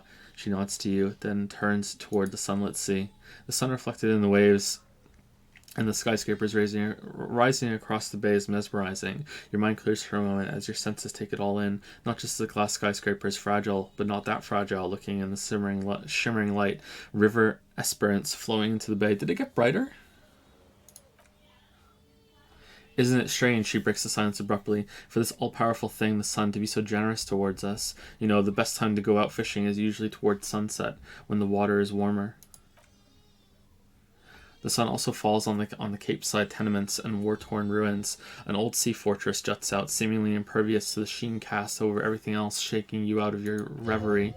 The sun does little for the dead and those hopelessly lost in their own minds, or people living in desert climates of sparse vegetation and little drinking water. Is that why you named your boat the Sun? I'm not sure desert people are too happy with too much sunlight. Let's go with number 1. Oh, that was a bit of pride and a bit of superstition. And a bit of conceptual unity, too. It being yellow and all. Okay, let's go with just enjoy the view. There's salt in the air and the cries of the gulls and the skuas, the grit of sand and the green glint of broken bottles, but still your gaze always returns to the dazzling streaks of light, wherever they may be reflected. Their opulence, I like that word. It's bringing us spring, summer. It's entirely on our side, no matter what we do or who we are, for absolutely no reason. It's unlike no other powerful being, certainly no powerful organization or government. How can that be? The sun isn't exactly an organization. There's an explanation to this. It's political. You see, begin a long, impassioned political tirade. Let's mansplain. Well, something's got to be on our side because it's not human. Humans betray you. Ooh, that's a good one. Do they? Some of them do, but she shrugs. Sounds to me like you should choose your allies better, that's all. Sure, you ought not to love ruins and hell, and the fading scent of apricots. Maybe some general remarks before you say something big. Work your way up to the cool. Say something about the sun. Alright, there's no way we can lose. You have fish hooks in your ears. These, she turns her head and they dangle. These aren't real fish hooks, silly. They're earrings shaped to look like fish hooks. A drunk called Rosemary brought them to me. I kept them. She's right. They're made mostly of plastic, a cheap novelty gift you can buy from a flower shop or a kiosk. The wind ruffles her hair as she looks at the sunlit coast across the water. So when I was a kid, I think I was 8 years old, and my dad took me fishing, and I rolled two ones. I rolled snake eyes on a 97% chance when I was 8 years old. So I was casting the fishing rod, and I had done it before, I think, and my dad had showed me. And I cast the fishing line, and I don't even know how it happened because like I don't like in my memory I can't even remember how this occurred because it seems impossible to me. But like the line got tangled on my arm as it went out, and then from there it got tangled around my stomach, and the fishing and it wrapped around my whole entire my torso, and then the fishing hook dug into my hip like I caught myself. Like it was a lot of blood. Like I had to like rip the hook out of my side after I cast this fucking fishing line. Not for the first time, so there you go. I rolled snake eyes on that when I was a kid. There's an interesting lint in your voice. I completely forgot about that until just now. Holy shit. Thank you. I'm half Ubi. My mother was from Ubi Sant. Not a lot of sun there, I hear, though I've never been. The wind ruffles her hair as she looks at the sunlit coast across the water. Do you wish you were out there fishing right now? I always do. I like it. It's like being on another planet, a water planet with water worries and water joys. Lieutenant makes a show of glancing at his watch and tapping his foot. So who do you think killed the hangman? Good one. I'm going to go with the rope. She thinks it was a riddle. She must not even know of that business better that way. Okay. If we roll snake eyes here, 1 million off a yaya. That's the roll still. And the way that we've rolled today...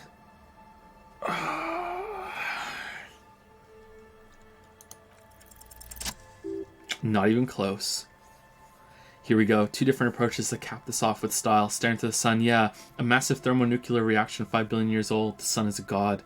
The only fault with the sun is it shines on as well as our enemies. Okay, this one bothers me because I don't know what this is supposed to be. It shines on them as us. It shines on us as well as our enemies.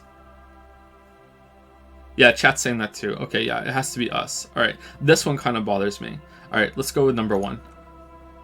Aye, she nods. And a benevolent one.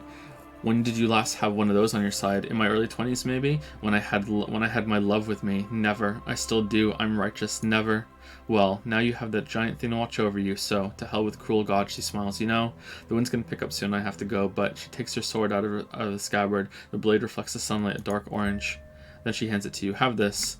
The sun's good, but it doesn't stick things. I've no use for it anymore. What? We got a sword? Are you sure you don't need the sword? Look at it. No, the men around here are too drunk to pose a threat to me. Lieutenant looks at the sword with distrust in his eyes. Do not bring it into a gunfight, he thinks. Please understand, it's merely ceremonial. Think we do this again sometime? She smiles sadly. Doubt it, but thank you for the company. This is as far as it goes with her. You'd need to put a year between you and your last drink for anything more. Thank you for coming on this walk with me. Conclude. Farewell. She nods to you and turns to go. Nice, we got a sword. Can we hold it in our hand?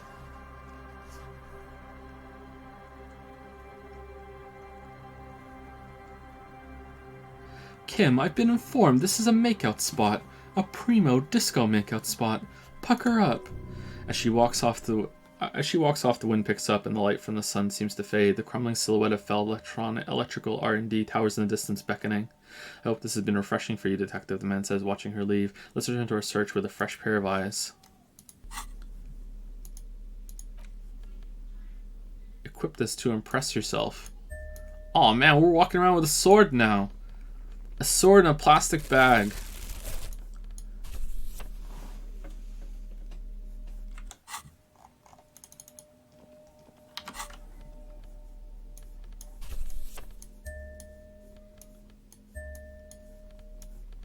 Sword and a crowbar.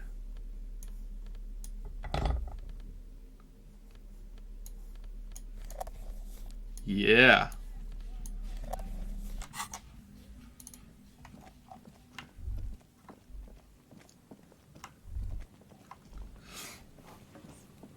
Thank you, Dan4611, for the 2 month resub. Thank you very much, Dan. 2 months in the Dragon's Den. We've dialed back on the cringe, unfortunately. Or maybe fortunately. Thank you, Dan.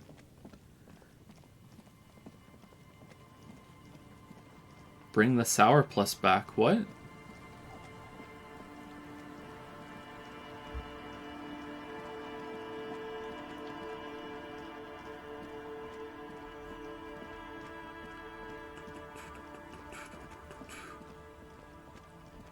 Sour Plus is the music? Okay.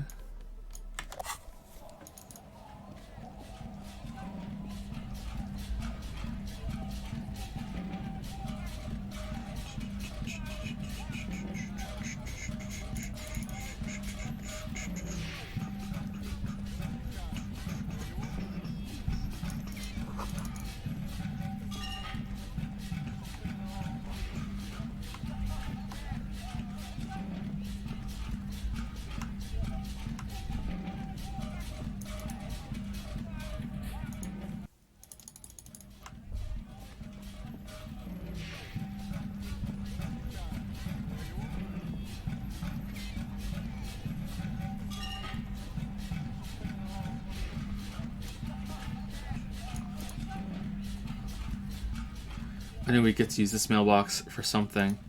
Yes, for sending mail. Drop the white envelope into the mailbox. You drop the white envelope in the darkness. It lands with a soft thud on what sounds like a couple of letters. About a week's worth of mail is collected in there. They'll empty this very soon. For good or for ill, the deed is done. Let's get back to Everett. Lieutenant turns toward the industrial harbor. This better be worth it after what we did.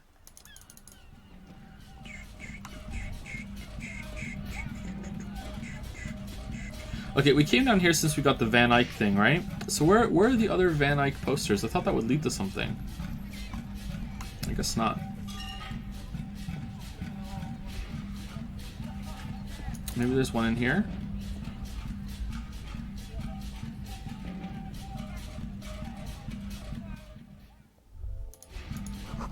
The roses in the window.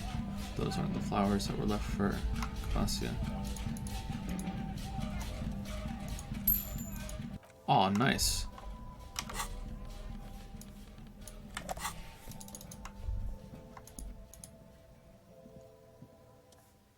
You see several packaged raincoats fill a low shelf beneath the display of croissants and juice bottles. The raincoats are transparent except for the big Fritte slogan on the back.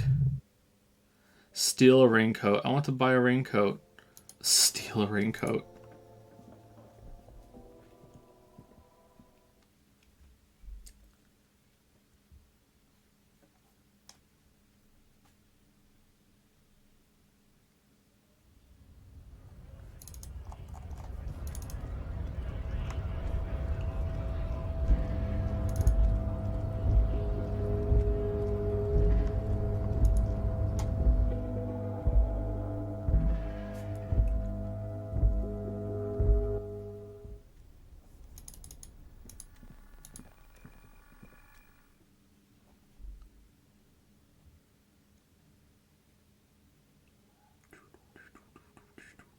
I do nothing behind Lieutenant Kutsuragi's back. Nothing. The only thing I would do behind Kutsuragi's back is if you wanted a back massage. That's the only thing.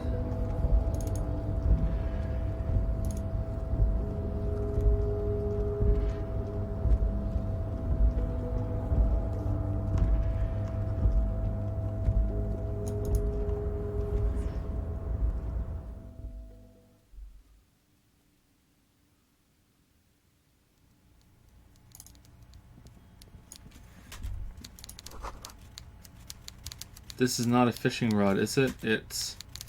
What?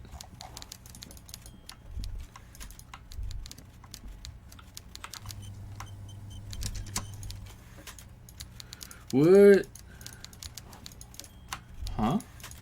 Oh, there we go. That was weird. Mr. Dubois, I hear the meeting with Titus was a glowing success. That's such a relief. Titus can be a handful sometimes.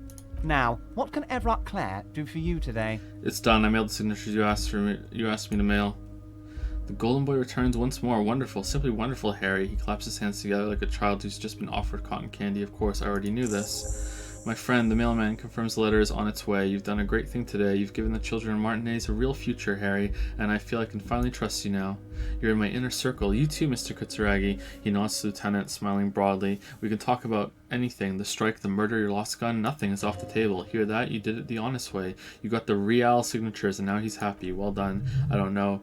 Your dirty forgery fingers aren't sure if playing this one straight was the right thing to do. We would have preferred trickery, but the choice was yours, sire, as always. You are the liege, and you're in. The signatures I got, I know you plan to force them out with the construction noise. Did you order the hangman killed? Can I get my gun now? Number 1.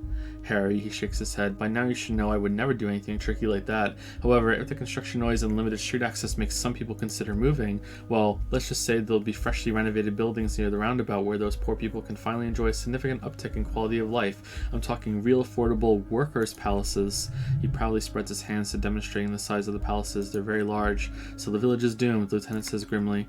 You were there, you saw the place, a wasteland, there's nothing left, but mark my words, officers. He slams his fist on the table, causing some of the coffee to spill. We are going to reset it. Reset, he repeats. I have big plans for Martinez, and they do not include humans living in those pig sheds on the coast. That land will be used for municipal buildings and commerce. What do you mean?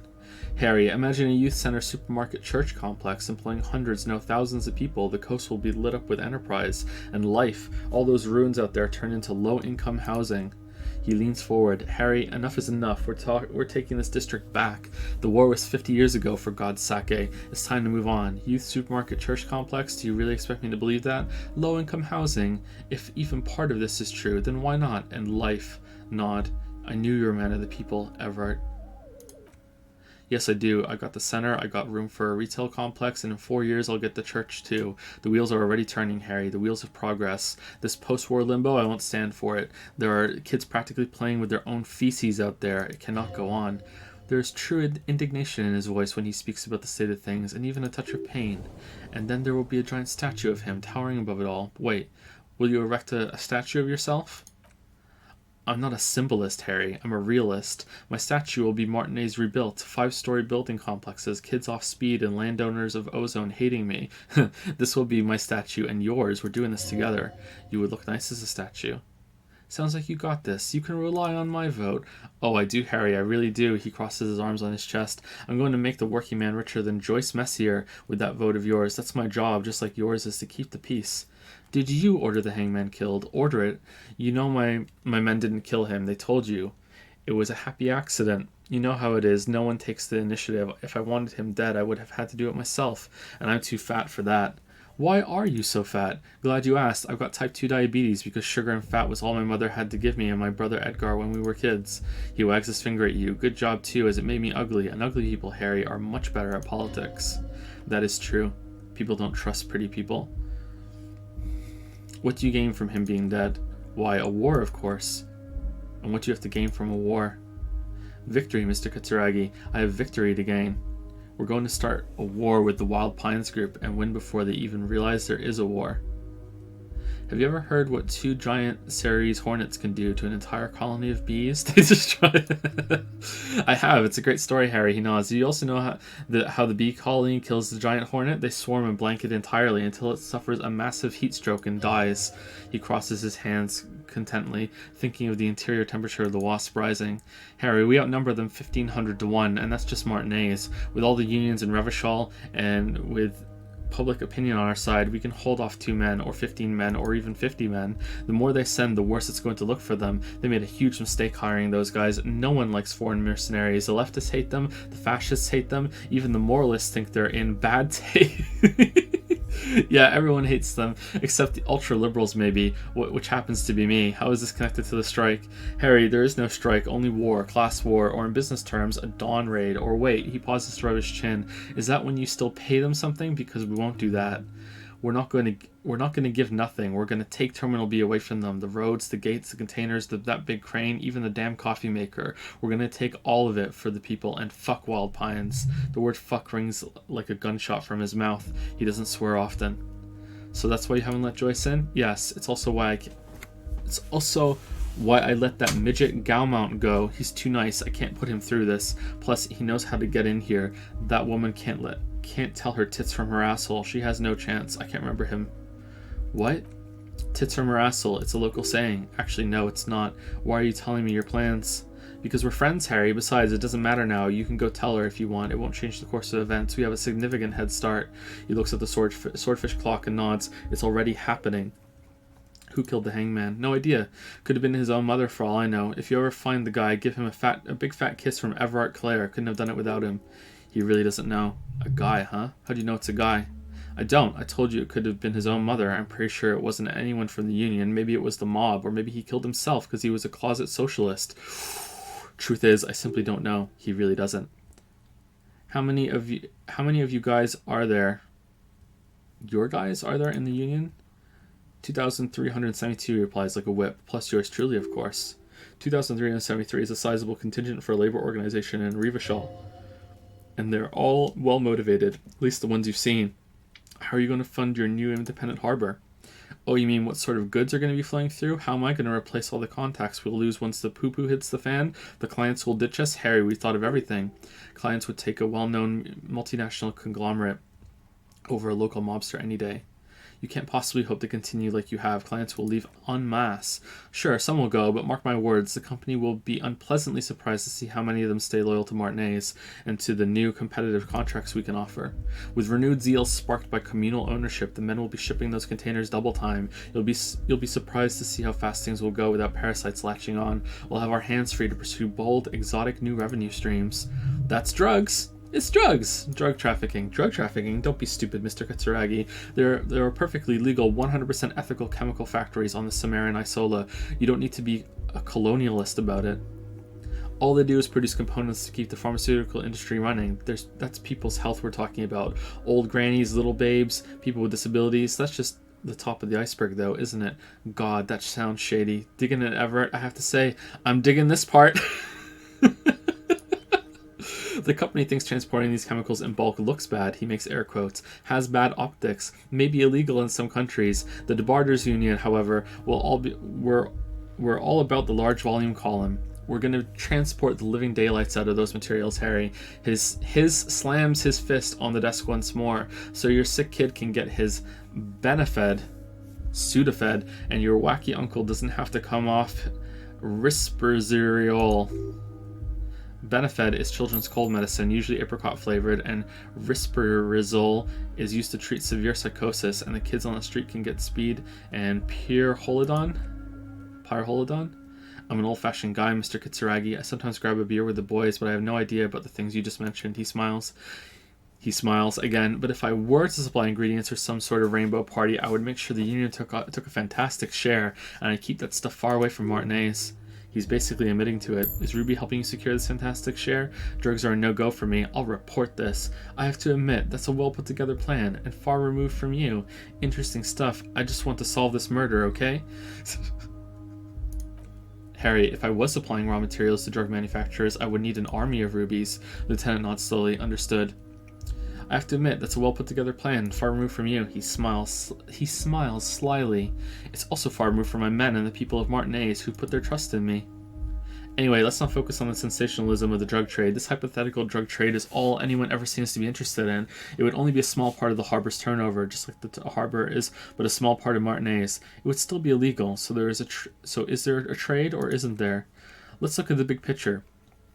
Martinez as a whole. There are little girls out there with dreams of making music, young mothers who want to start businesses, models who want to walk catwalks, and steel welders who want to weld steel. I'm going to unite them all into one economic body. We're going to incorporate this place to kingdom come. Everyone's going to be on the wealth, and everyone's going to pull their weight. Every worker. Let's keep focusing on the drug trade. He was almost admitting to it. Hold on, I don't want to look at the big picture. I want to look at the drug trade you almost admitted to. Well, I mean, if it has the word incorporate in it, then I like it. I'm a money guy. That's very ambitious. I love what you're doing for the working man. I'm not feeling a whole lot of Revachol here. Not enough flags or kings. Honestly, it's not my place to judge or express an opinion. That's number one. No, Harry, that's boring. He sighs. Alright, it's gone. The hypothetical raw materials trade is off the table. It's such a small and insignificant slice of revenue. I'm cutting it. Boys, he looks around in the container. Harry felt queasy about it. We're not doing it. Can we talk about my beautiful incorporated Martinez and its many-sided business ventures now? This bold new vision of incorporated socialism I'm offering. It's very ambitious. I love what you're doing for the working man. Thank you, Harry. Thank you. He bows courteously in his chair. You have no idea how much it means to how much it means to mean. Wow, holy shit! Because in many ways you are that working man. You already have done so much work. Can I ask you about specific union members? We're way past specific union members now. This is the big time. His eyes are shining. We're talking about the future of Revachol here, Harry. You can bother Leonard with that. He points to the door. He loves to run his mouth on such matters. And I'm in big time mode, Harry. There's something different about him now. He's more vibrant, more alive in his big time mode. Can I get my gun now? Harry, I've got to be honest with you. He turns solemn. Your gun was found 2 days ago. Withholding this information weighed heavily on me, but it had to be done. Fine, where is it? An old woman has it, and let me tell you, Harry, word on the street is she's a character, so watch out. This must be the woman who bought the gun from Roy, the one who described as terrifying. So the pale woman? So the gun's still with the woman who bought it from Roy. Yes, the same one. I see you've done your research. The pawn shop made the gun easy to track. He smiles. He smiles, shakes his head in wonderment. Crazy stuff, Harry, selling your gun like that. Wild. Anyway, Union boys are going to help you fix it. He winks at you. Don't worry, Harry. The neighbors of this old woman contacted my men because they trust me and the Dibadars Union. Apparently she was waving it around at the entrance to her building. Oh, it's that old woman? She was waving it around at people? As I said, she's a character. I didn't have time for details. He smiles. It sounds like she's unstable, but don't worry. No one got hurt. Who is this old woman? Unfortunately, I don't know anymore. You're gonna have to go in blind, Harry. But she's an old lady. How dangerous can she possibly be? Oh, and she calls herself the Pigs. There it is again, the Pigs, like Roy said. Not good at all. I, for one, find it refreshing. Finally, someone calls themselves a pig. A smile flickers in the corner of his mouth. It actually sounds extremely bad, but let's not give him the satisfaction. Can you set up a meeting? Conclude? I already have. He holds out his index finger. Tonight, starting at 10, near the old fish market on the coast, the one on the boardwalk, a little past the fishing village. Be careful, Harry. I would never set you up for this, for anything dangerous, but you did ask for this. Now, he claps his hand. Back to the fun stuff. She will still be there from 12 to 2. More fun stuff. He looks at you. Seems like we already have fun stuff to do. That's it for now. Conclude. Thanks, Lee. You're welcome.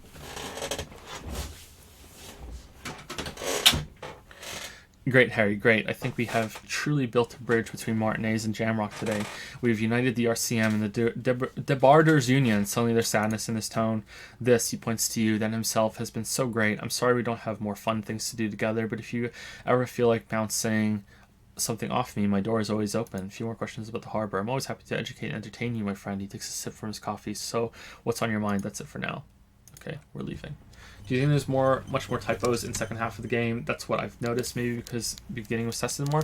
Well, probably they did multiple playthroughs from the beginning to the end, and they're more fresh at the beginning, so they're going to see more at the beginning, and then as you play you get more and more fatigued and more tired, so you're going to not see as many, but also the fact that the beginning is where the game is mostly the same for most people, and as you get into the game you've made more and more choices. There's more and more different lines of dialogue that are going to show up, so like there's subtle choices in this game, right, where the text that it displays is going to be completely different if you failed to check earlier, if you succeeded to check earlier, if you already know some information. So it's going to be harder and harder and harder as the game goes on to catch them all.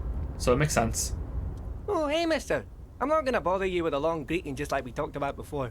I know you're probably a busy man being an important police officer and all, and personally, I think the more people keeping the peace, the better. Leo, you seem to know everyone around here. I want to ask about someone. Oh my god. Mr. Everett doesn't really want me to talk to you about Union guys, he thinks for a moment, but who did you want to talk about? Tell me about this Edgar guy you keep mentioning. Mr. Edgar is Mr. Everett's brother. He looks a bit younger, he does, but a very smart fellow indeed. Did we do this already? He's away on some Union business, not even in Revachol, they say. All kinds of places he visits. Him and his brother both do when they're on vacation. Right now it's Mr. Everett's turn to look after the Union, but last year he spent a whole winter in South Safra, he chuckles. This sounds familiar. Left with the first autumn rains and didn't come back before the trees were green again. The little guy chuckles again. South Safra, a lot of bulk chemical manufacturing going on there. A lot of cargo shipments being made too. Someone said that they didn't really notice the typos, and now that they're seeing it here, they're like, how did I not notice them? Probably because you weren't reading it out loud. Like when you read out loud, it's a lot more involved. Like that's also why I tend to make probably more mistakes than most people when they're not reading it out loud. It's a lot more difficult, and it's a lot more of a conscious effort. So you're moving along with your eyes, syllable, syllable, syllable, syllable, syllable. So you're gonna catch it a lot more. And when you're reading it just in your head, it's just like it's easier just to skip right over it. Have you, like most of you have probably seen that experiment where they write a sentence and every single word in the sentence is scrambled apart from the first letter and the last letter? Have you guys know about that? How you can still read it? Like it's weird, like how your brain just converts it right away. So it's that sort of thing. But when you're reading out loud, I think it'd be more difficult. Tell me about Manana. Tell me about Measurehead. Tell me about the guy in the container. Who do you mean, mister? He's rubbing his nape and looking at you with childlike innocence. You do realize he might be just a figment of your imagination, right? The fancy guy in a suit in that container over there. Point to it. I don't know anyone like this, mister. Maybe he's one of Mr. Everett's fancy friends. He knows all kinds of fancy people with suits and purdy carriages. Leo falls silent. He really feels uncomfortable discussing matter related to Everett with you. You know what? I don't care. Sure, Mister. Yeah, I don't need to know about everyone. It's fine. Wait, do you know Ruby? Was Ruby there? Oh, hey, mister.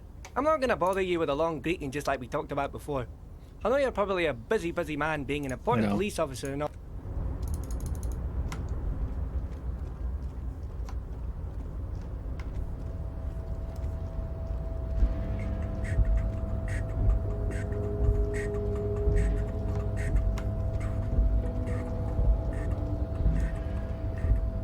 I feel like there's a decent amount of commies in Joe's chat. Okay. I don't really know. I don't follow politics all that much, and this might be way off base, so I apologize. I don't mean to say something that's insensitive. I'm just kind of shooting for the hip here. I kind of feel like it's a little trendy to be a commie right now, so that doesn't surprise me. Am I off there? I kind of feel like I'm not, but yeah, it doesn't surprise me. That's fine. If it gets people thinking about it, about, you know, the world more and taking it seriously, it's a good thing.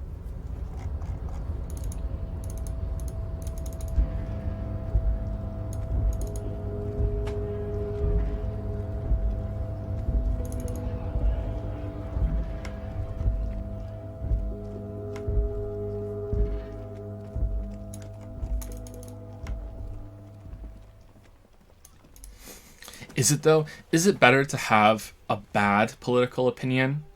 Is it better to have an informed but still bad political opinion than to not have a political opinion at all? I think it would depend on the opinion. I think there's a difference between bad and harmful. If something is harmful, then I think it's better to have no opinion at all. But if you have a bad one, but it's not harmful, can you have a bad political opinion that isn't harmful at some level?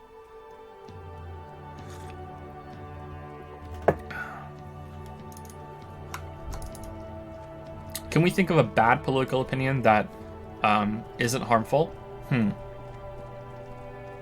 I can't think of one off the top of my head.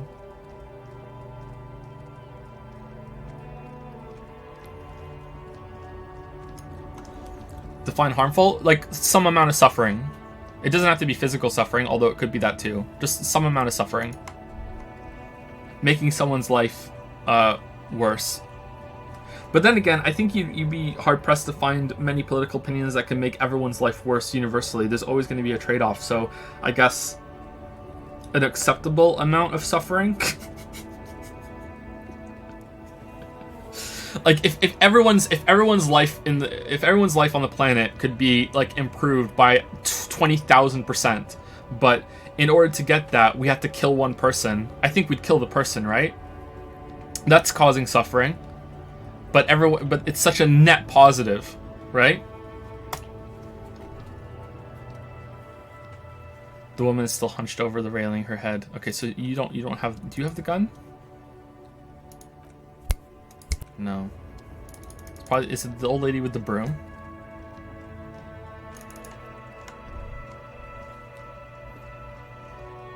Basically, what I'm saying is that we should kill Jeff Bezos. Is what I'm saying.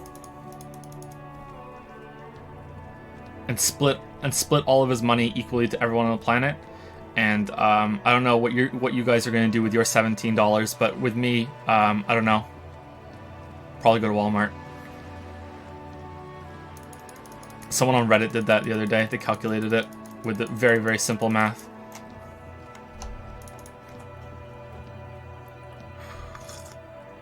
Hey, remember when I said that and Twitch is owned by Amazon? That was fun, huh?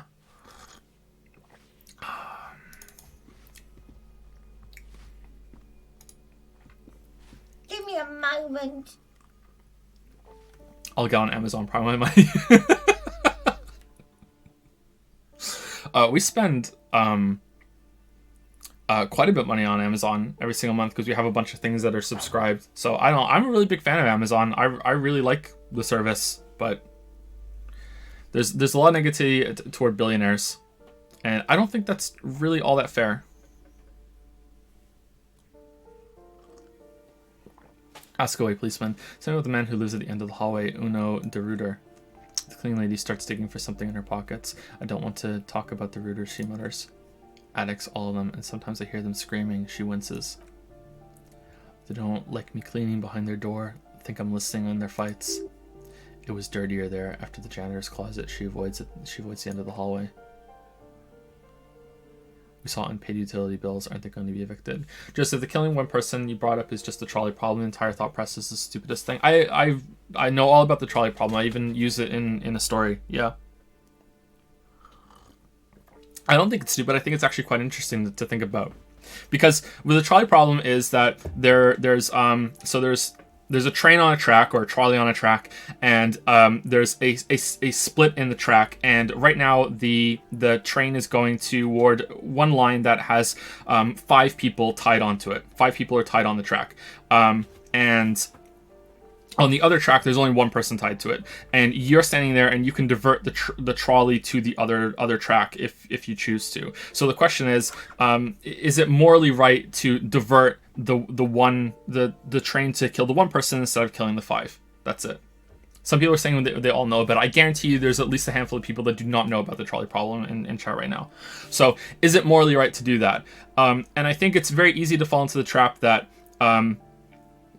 they're all part of the same network, so you're just choosing between one person and 5. But then then the follow-up question is that, okay, well, what if you could push someone into the train to stop it?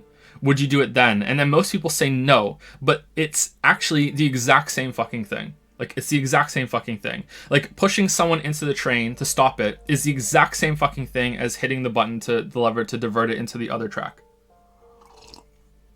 So if you are yes to switching the tracks, but you say no to pushing someone in front of the train, then that says something about you, and it's something you should think about because it's very interesting. We saw unpaid utility bills. Aren't they going to be evicted? No one likes them in this building. She shakes her head. It's only because of the kid that they haven't been thrown out. I'm only talking about those people. She looks down the hallway. That's all, thanks. She mumbles some kind of response and hacks something into her handkerchief. Thanks, I'm off. I mean, it's not, but okay. Well, morally, it is. We shouldn't get into it, though, because we don't have time. But, like, morally, it is.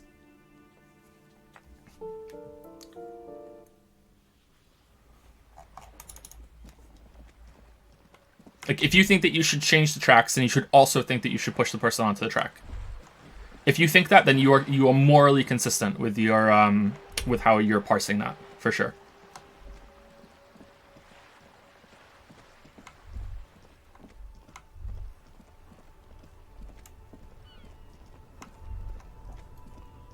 Let's just watch The Good Place. Yeah, they bring it up on The Good Place. I think season 2, right? Good Place is so good. I haven't watched season 3 or 4 yet.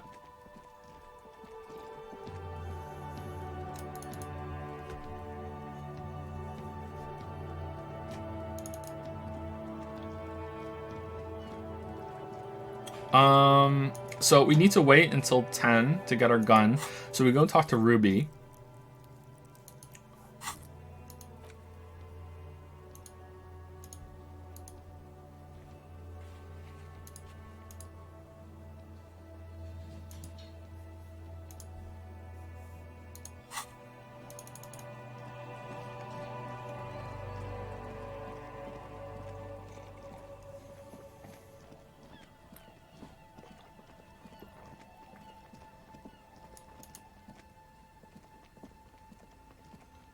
Talk to Renee. Renee's dead. Renee's dead.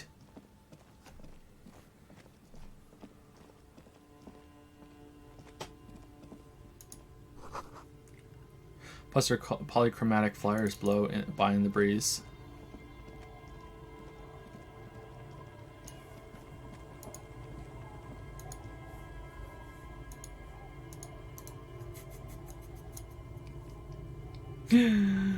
Aww.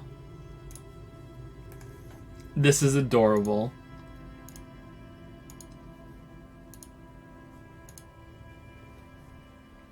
Okay, I'm gonna put something. I might get banned from Twitch for this, so I'm just going to. I'm just gonna give you guys a warning. I'm willing to take the hit for it, so just if you're at work, this is your not safe for work warning, okay? I can't find it, so you have lots and lots of time.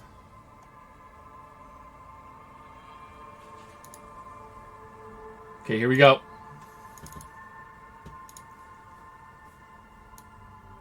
Worth it. Worth it.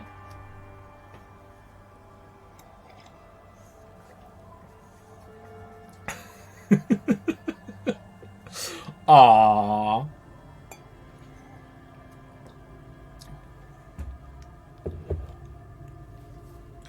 This is by Q2.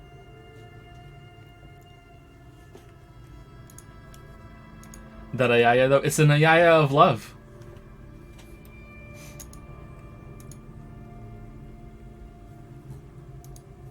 Ayaya of love.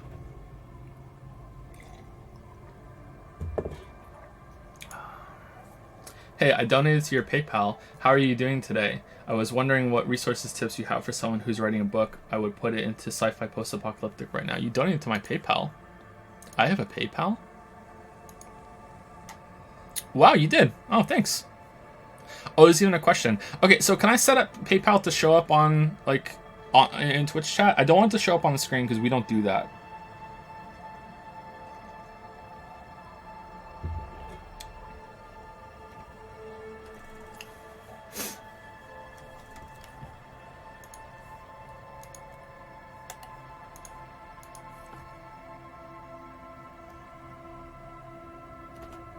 So I'm not going to give you very good advice. Sorry. So my books are self-published. I'm not a published author. I'm a self-published author. So like I'm only halfway between someone who hasn't written a book and someone who has, as far as I'm concerned. Lots of people have read my work and lots of people like it, but in terms of like legitimacy, like that matters to a lot of people. So my work is self-published. The best thing you can do when you're writing something is just read a lot. You need to read as much as possible. You need to have a lot of experiences to draw from. With sci-fi and like fantasy in particular, like the genres that are more out there, you need to recognize what kind of style that you like. Fantasy tends to be very dominated by this very dense kind of Tolkien kind of storytelling. Sci-fi tends to be a lot more succinct and direct, and that's why I like sci-fi more than fantasy. There's not very many fantasy books that I enjoy, but there probably are sci-fi authors that are more thorough about describing the things. Do you want to be hard science? Do you want to be soft science? Do you want it to be kind of sci-fi that's closer to fantasy and how off the wall it can be? Like, or do you want it to be something that you could like? Are you being speculative about what the future is going to be like? You say it's going to be post-apocalyptic. So how did the apocalypse happen? Like, I would need to know a little bit more information about that. But then we're getting into like story details, and that probably shouldn't be something that we discuss on stream like this.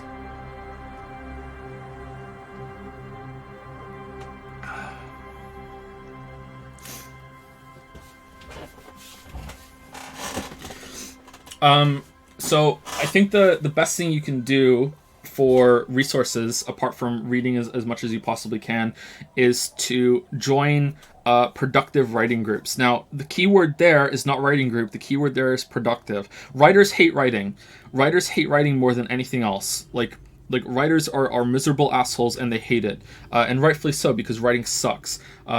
So a lot of writers will take any idea that they can or any opportunity they can to not write. So a writing group can become unproductive and even toxic by having it be like, let's just sit around and talk about writing more than we're actually writing. So you want to find a productive writing group, or maybe a couple people that are very focused about what you do, or maybe you should even look into possibly hiring someone to read what you're writing. It's very important that people are reading what you're writing. If you're the kind of writer that isn't there yet, if you're like, oh wow, someone reading what I've written makes me want to vomit, then that's okay, but like you're gonna have to get over that eventually, unless you're just writing for yourself. If you're just writing for yourself, it doesn't matter. There are no regulations or rules or anything you need to follow. But if you want to get to the point where other people are going to be reading what you're writing, you need to get used to people reading what you're writing. So you need to get to that level where you're comfortable, and you also need to find people that are actually going to read it and give you critiques. That's actually how I got into critiquing video games, is that I was critiquing a lot of amateur fiction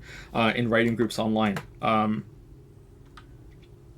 which I won't tell you which ones because I don't want to accidentally dox myself or anything. So you want to get to that level, and you want to have people reading your stuff, and you want them to be critiquing. You also want to be critiquing other people's work. You want to break it down. Why'd you like it? Why'd you not like it? There's so many lessons you can learn from looking at other people's work that are amateur to mid-level writers, and you can learn so much about what they do, what they don't do, what mistakes they make. By explaining to someone what they're doing right or explaining what they're doing wrong, you learn so much. You learn so much from that.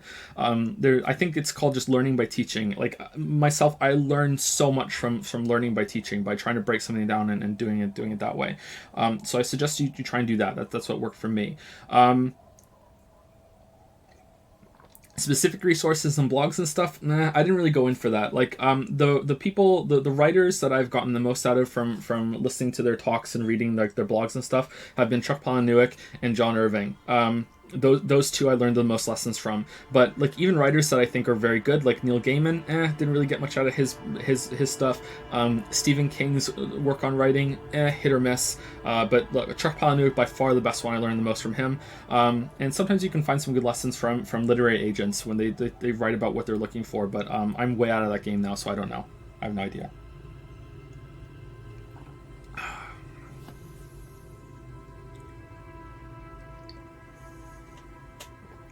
Thank you very much for your advice. I'm loving writing in my free time right now. I would love to send some of you ideas. How I originally started writing was the idea of a kill squad that has orders transmitted into their minds. You can send me any ideas that you want, and we can talk about them if I have time. But I just can't promise because I'm overwhelmed with like juggling what's essentially become like 3 jobs with this online platform, plus something else I'm not ready to talk about yet, and father of 3 kids. I try to answer all my messages, and I could like give you some quick responses probably, but I can't promise, sorry. Hey, can you flip the trolley switch to kill me before I have to go to work?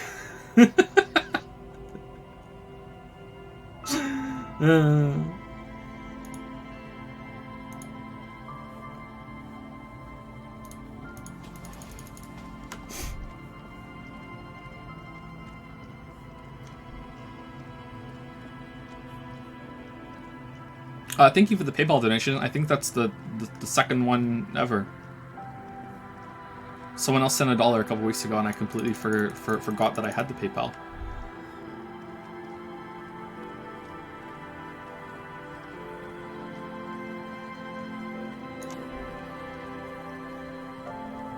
I got the impression your opinion on copyright is in conflict with fan fiction. Am I wrong? What do you mean, the builder?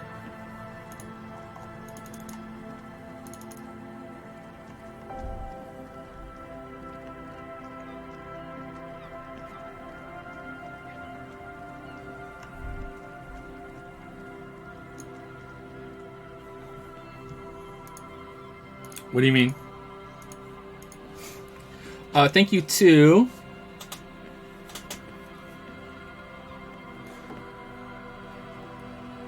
Oh man, I'm way behind. Sorry. Like derivative work was... okay, so my opinion on copyright is probably surprising to some of you. Because it's very pro-corporate in a way. Like I think that if someone has copyright on something, I think it should be theirs essentially forever. I don't think it should expire. It gets a little murky when it comes to like should Disney like keep the rights to Star Wars and Mickey Mouse forever and no one else can do that, and that should never become like what's the term? Fucking hell. I know this term. Why can't I remember it? Creative Commons. It should never go into Creative Commons, you know, or whatever it is. Sherlock Holmes came out into public. Thank you, public domain. Public domain. Yeah, Sherlock Holmes is now in public domain. I don't think that should happen. I think that if someone made a character and the rights are owned by someone and they're still working on it, then I think they should keep it. I think there are probably cases where it shouldn't go into public domain. I think that there are some situations or conditions that could be met that it should go into public domain, but like I think that if you make a character and you make a world and you make a universe, whatever, you make an intellectual property, I think that you should keep that definitely for as long as that creator is alive, and if it's sold to someone and they're continuing to make use of it, I think they should continue to have it. like make your own shit. Make your own shit. Like if I make a cast of characters, right, and then someone else wants to write stories with them, like no, fuck off, they're mine. Go and do your own shit. And same goes for like I don't understand people who make fan games of like another Metroid 2 remake is one that comes to mind all the time because another Metroid 2 remake is really good, and I don't understand why like that wasn't just done with a different kind of name and a different character, and then there can just be a skin that you can download that just like unofficially that just makes that Metroid 2 remake, and then that guy could have sold that game and had money for it and funded more work, you know, like that game's good. It deserves like to be sold, you know what I mean? Like he deserves to make money from that and fund more projects and better projects. So yeah, that's how I feel. If you follow that logic, then every concept would be copyrighted. I don't think so. Like, if you want to like map that out for me in Discord, Seth, then go for it. But like, I don't think so. That's definitely not what I mean.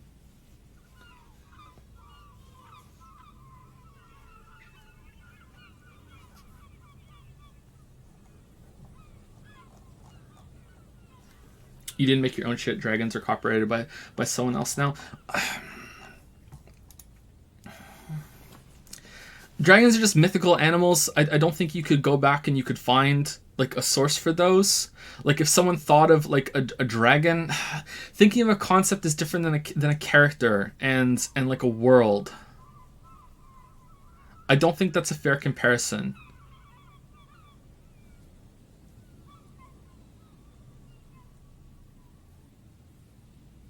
We can't use human like elves. Tolkien family has the rights. I'm pretty sure those predate Tolkien, don't they?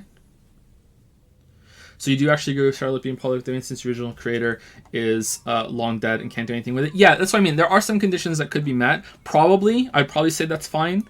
But if like the rights are owned by someone and they paid a lot of money to the original creator for it, like maybe it can only change hands once. I don't know where I would nail it down. Like, but like if the original creator like sold it off, like Lucas sold it to Disney, like Lucas cashed out like hard, like he sold it out. That's it. Okay, that's fair. It's a transaction. That's fine.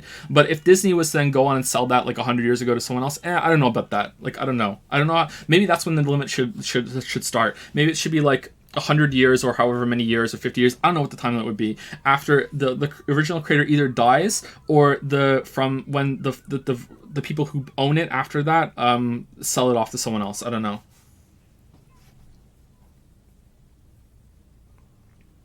Are you arguing that people should just go to this Temtem route, not judging, just trying to clarify? Probably, yeah. Like make your own thing, yeah.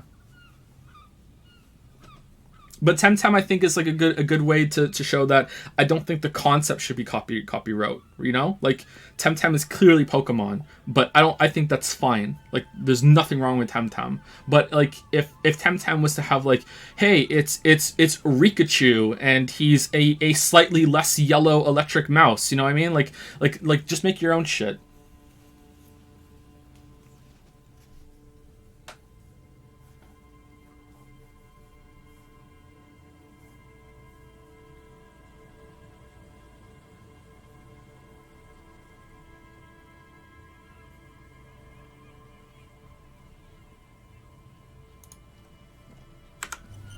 What's the other side? Do you guys think that there should be no copyright at all? Like 2 months after Star Wars came out, other people should be allowed to make their own Star Wars movies? Or that's the extreme. I'm not trying to straw man. I'm just asking. Like, is that the level you guys go to, or like is this somewhere in the middle?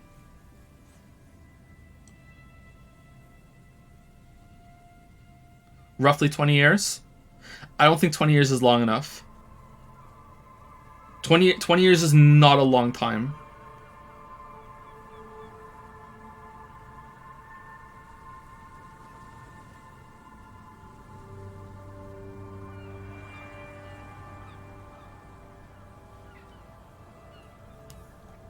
I believe all concepts and ideas should be in the common domain, says Hyper Grapes. So like you think like as soon as Star Wars came out, someone else should be able to make a Star Wars movie with those characters like on like that in that universe, whatever. Like, this isn't a trap. I'm just asking for clarification. You think it's that extreme, Hyper Grapes? Wow, I really cannot agree with that. There are some people in chat saying this. I really can't agree with that.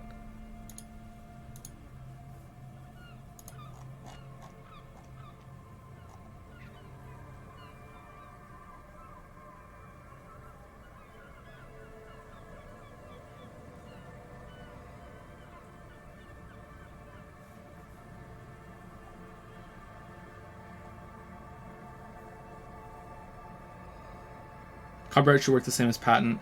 In the US, copyright is 7 years after death of creators, and patent is 21 years. Okay, but I don't know enough about patent law, but like, you can make improvements, but when something's invented, that's it, pretty much, right? And when you make something else with it, it's got its own patent, its own separate thing. Whereas like art, like, could go on forever. Like when you own the IP, you could spin that off into like infinite shit.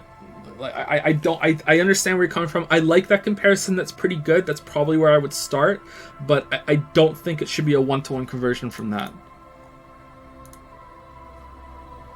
I don't see the issue with fanfiction. Fan games that are making money are fine. When money gets involved, then absolutely people should not be allowed to use the characters and settings they did not create. Oh yeah. I'm fine with fanfiction happening and fan games happening 100%. I just think it's a missed opportunity for the people that are making it. Like, why not tweak it so it's completely new, and then someone can just like, there's gonna be mods no matter what, and how can you police mod use, right? You could even like secretly make the mod yourself that adds the characters back in, like with another Metroid 2 remake example, right? Like, and then they can just download that and be that game if they want it to be, and it doesn't come back to you, and you can still sell it and make some money off of it and fund more ventures. I don't think fan stuff shouldn't happen. Should corporate entities should not hold copyright? What? Should corporate entities should hold copyright, or should only living artists? If only living artists, then wouldn't it be fair for copyright to expire once the creator passes? Well, that's where I don't know. Like, I think that it should definitely hold while the original creator is alive, but if the original creator sold the rights to someone else, I feel like that's a complete transfer. And maybe after the creator dies, there should be like a duration that ticks down after that, for even if it's sold off, or maybe it should be if it's sold again after that. I don't know. But we already also get the, if you don't use it for a certain amount of time, you lose the rights to it, don't you? This is getting heated? Do you think so? I don't think it's getting heated. How is it getting heated? Do we have to talk about this? I just want to watch you play Disco Elysium. I'm having fun, sorry. I enjoy the conversation. Do you guys want to stop? Do you want me to move on? I like talking about this.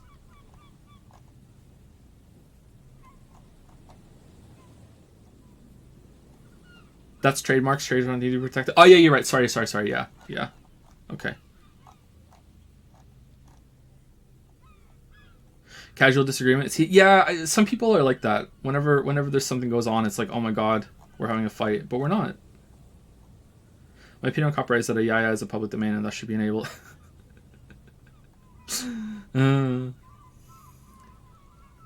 Given this game's penchant for communism, would you be okay with a game that had the same affinity towards fascism? If not, why? Communists killed way more people. I do not know enough about that to say that either way, sorry. I'm pretty fucking ignorant, so I'd rather not talk about things that I'm ignorant about. I have no idea. I have no idea if that's true. Maybe it is. I have no idea if it's true.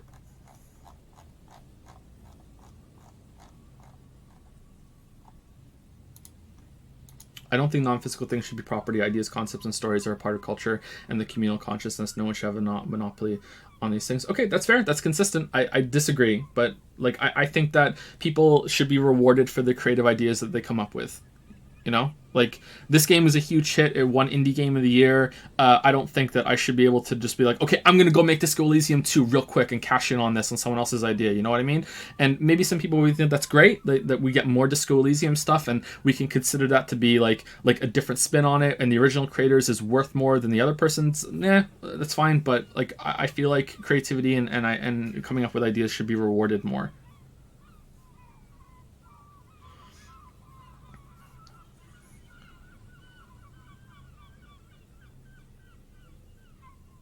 Copyright is already like patent in ways. Mickey Mouse's first design will become public domain soon, but not later ones. Yeah, that's true.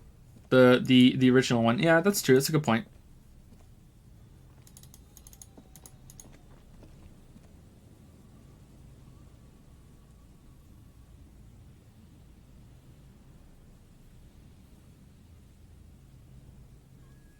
Okay, let's move on. Squeaky chair.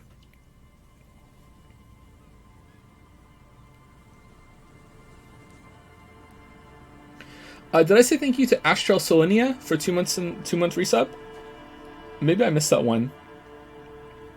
Maybe I'm losing my mind. Sorry if I skipped over you, Astral Solinia. Thank you for the 2-month resub.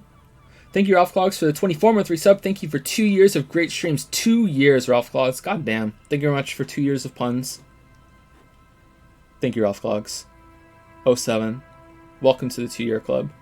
Thank you, Wakefield, for the 7-month resub. Hey, Joe, missed way too much of your Disco Elysium streams and want to play the game, so I can't watch you much lately, but still there to resub, smiley face. Hope you're having a great day. I'm having a pretty good day because I feel much better from yesterday. I'm still not 100%, but I feel better from yesterday. Thank you, Wakefield. Thank you, Hi Ross, for the 27-month resub. Thank you very much. 27 months in the Dragon's Den. Thank you, Ralazor, for the 25-month resub. I'm kind of sitting awkwardly right now. That's probably why I sound a little strange. Thank you, Ralazor, for the 25-month resub. Thank you, thank you. Thank you, Instaboner, for the Instaboner and the 8-month resub. Thank you, Kals, or some say Kales, Kalice, for the 12-month resub. Sup, Joe? Not much. What about you? Welcome to the 1-year club, Kalice.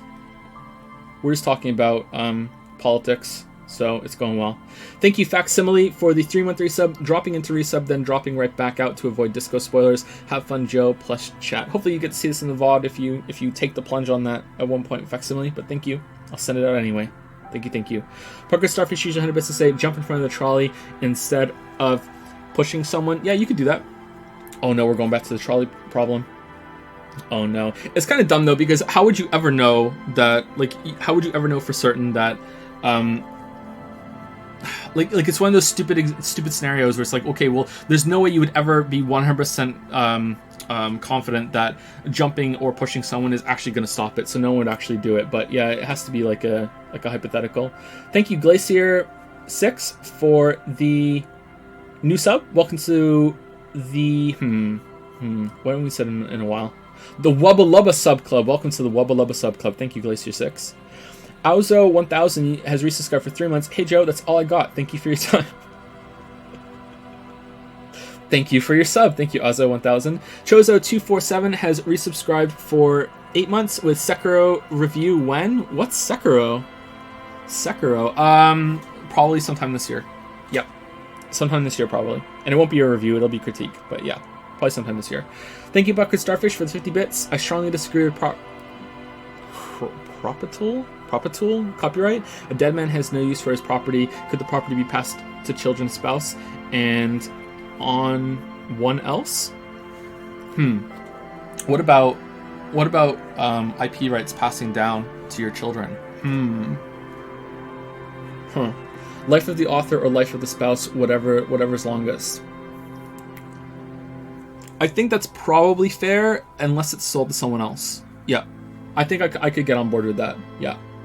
I find that people personify companies to a dangerous degree. The original artist is a human being with all the moral and ethical questions that are tied to it. I think that artists hold a copyright until they die and can lease out a universe or story to a company. Okay, but then if they lease it out, what if they sell it out completely? Is where it gets difficult for me.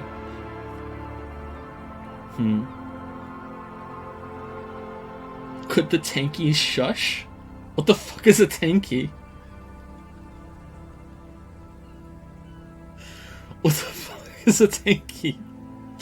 Anton69 used to say, considering that a lot of Disney movies are based on stories in the public domain, Snow White being based on Grimm's fairy tales, for example, I think it's only fair that they give back eventually, not immediately, but at some point. Yeah, that's where it gets difficult. Like, it gets even stranger. Like, there is their version, the copyright, so their style, their take on it, their interpretation.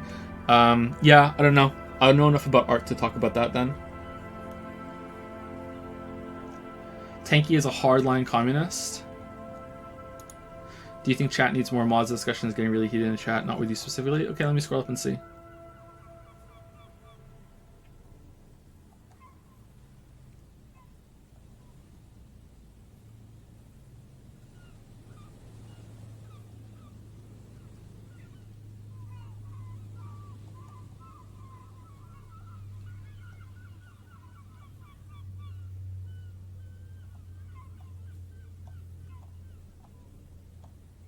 I'm not seeing anything bad in chat right now. I'm seeing disagreement. I'm just skimming though. Does anyone have like an example of something that they think is over the line? I'm seeing disagreement.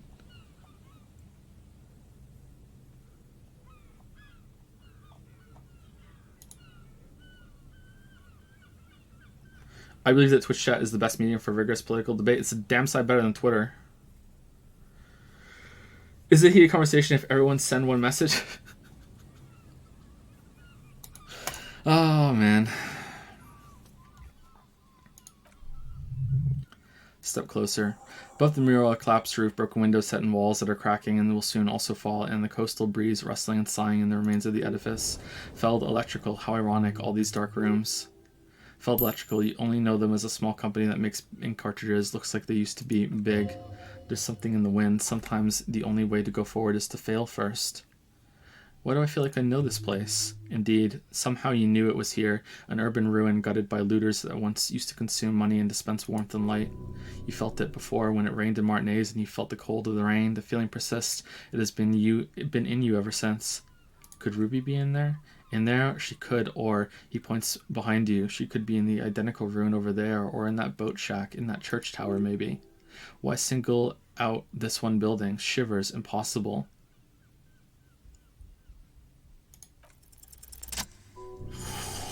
Even though you're sure you succeeded, all is quiet. There is no cold hand brushing against your forehead, no rustle in the reeds. The wind has died down. The ruin in front of you is silent as a tomb. What was I even attempting to do here? Trying to talk to the wind, the city, whatever you thought would happen did not, and now you're just standing there in the dusk hour with your hands fallen to your side. Is trying to talk to the city something you've done before? Is it your secret repertoire? Is it in your secret repertoire a trick for when you're out of ideas? Turn to the lieutenant. She could be anywhere. How do we find her? How do we? I was really hoping she'd be in the village. Lieutenant sighs and gets to hold himself okay. She's probably north of the village, and this place is a peninsula. He looks north. We already scanned most of the outdoor areas in our wild cryptid hunt, so we have an understanding of the geography at least. Maybe she's the cryptid. She's eating the locusts. And then there's the church. He looks at the bell tower. We've already searched that and can rule it out. I know it doesn't feel like progress, but exclusion is a step too. Anyway, we do it the old-fashioned way, sector by sector, go over the whole peninsula, ask the locals, enter the places we can enter first, like we did in the village, and if that fails, if we don't find her, then if we're desperate, we can look where we can't enter, bunker, storm drainage, this place. I'm sure it won't come to that. He looks behind him as the dark red box crumbling across the chasm. Walk the coast, the old boardwalk, the reeds. You can always come back here and talk to the wind again. Look where it already got you. Listen to the wind again. Suddenly there's a sigh, carried on the molecules around you, moving, flowing from high pressure to low pressure, like that of a woman emptying her lungs. She wraps the collapsing stone box in front of you with it in her breath, flowing through it. Where does it go? In through the collapsed roof, flowing down a concrete staircase to the basement, sweeping away the footprints and the dust on the stairs, and then the beach below the boardwalk and its winding tunnels a whisper away. What is happening? She's down there. Say, I think she's down there, below this building. Okay, why? The wind told me. We looked everywhere else. Ever since I woke up, maybe even before, I've been getting these strange cold spells.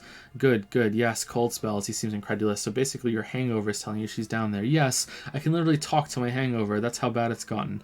Call it a gut feeling. He shrugs. So how do we get in there? The doors were on the collapsed side of the building. This building, they're gone basically. There's a ladder next to the sign. Point to them. Maybe we can climb them. Enter through the roof.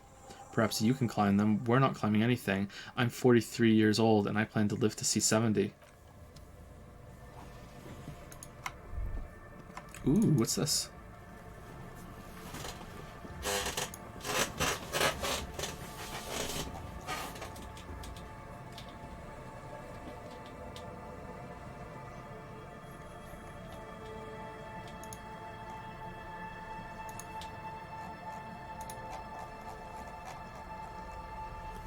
Alright, enough talking about communism in the chat.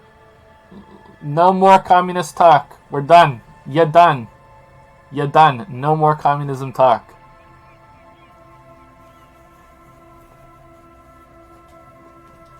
No more capitalist talk. No more communist talk. No more ultra-liberal talk. Let's focus on the completely non-political game in front of us. Let's clear chat with your duns and pouts or whatever you want. Spam some emotes for like 30 seconds. Let's go. We're done. If you want to continue talking to some people that you had a conversation with, DM them on Discord or DM them on Twitch's PM system. Let's just have it done.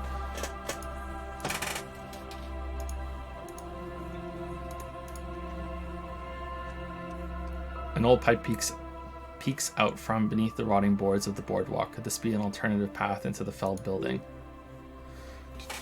You started it? I did start it. I know. I will admit that I started it, but let's move on. I started it, I'm ending it. A building like this must have multiple doors serving various functions, perhaps with basement access. Come closer and look in. Your eyes slowly begin to adjust to the darkness inside the drainage pipe. Lieutenant looks over your shoulder. What's in there? At first, you can't make anything out in the darkness at all. Okay, what else? As your eyes adjust, you see some trash, crumpled up newspaper, cigarette butts. Someone has half-heartedly spray-painted skulls on the right side. And nothing. Broken glass from bottles thrown against the walls of the pipe. A syringe. Godly success. A very, very faint smell of stale liquor that still lingers, or is it just your imagination? Could we get into the felled building through this pipe? Given that this isn't a martial arts thriller, a grin flickers across his face. It's highly unlikely, and not without risk to our health either. However, the pipe suggests there may be an entrance to the basement around. The lieutenant pushes aside the reeds and looks around. He means the pipe must be coming from somewhere in the building. The lieutenant's face lights up. He usually doesn't notice these little things. And it's right here, a maintenance door. He points to a rusted metal double door to the right of the pipe, obscured by the reeds. Physical instrument, heroic 15. Try to pull the door apart. I believe. I believe. Yes! Yes! The metal doors are heavy and the flaking rust hurts your palms, but together with the lieutenant, you manage to slide them open just enough to squeeze in. Good work, Lieutenant nods toward the impenetrable darkness inside. Shall we? Go in. Damn. The power of politics. The power of politics.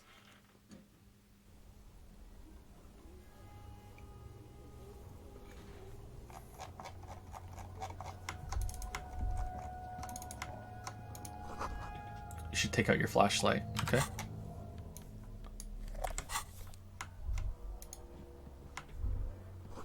This overturned table is covered in orange mildew crawling with something. Old filed folders in the cart, documents silvery with mold. A series of thick dusty panes of glass. This isn't just glass, these are old computation components. These are computer components, yes, filament memories from the time when wires were cast in glass. From the time when wires were cast in glass slides with an inlaid nervous system. How did they do that and why? The how was a closely guarded secret, something that was locked in safes in human heads across the river where they were manufactured. As to why, your fingers don't know. The why is easy because they hadn't come up with modern silicone-based systems yet. For virtuous cast filament memories, though, these seem incredibly advanced. Hey, Kim, look, old cybernetics. Lieutenant tilts his head, watching the light glimmer on the glass. So it is. I think these used to form a single system slotted in the wall. So this is all that remains of Feld R&D? He nods. The rest of the building seems to have been picked clean. Could this be part of the Feld playback experiment? These? No, these are old filament memories. Hope you're not expecting to find that device here. You will be disappointed. All you will find here is pain. Finished thought. All right. I want to see if can we also go up the ladder. Oh, nice. We got a suggestion suit. This collapse nearly sealed the basement. One can barely squeeze by. What?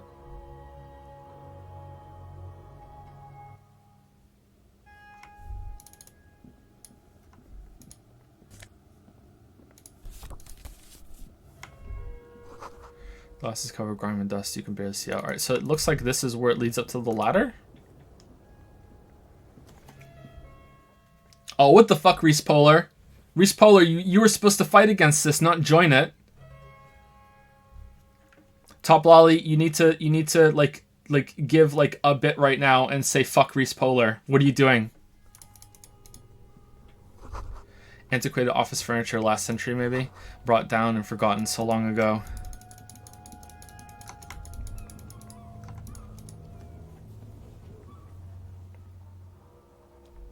A bit.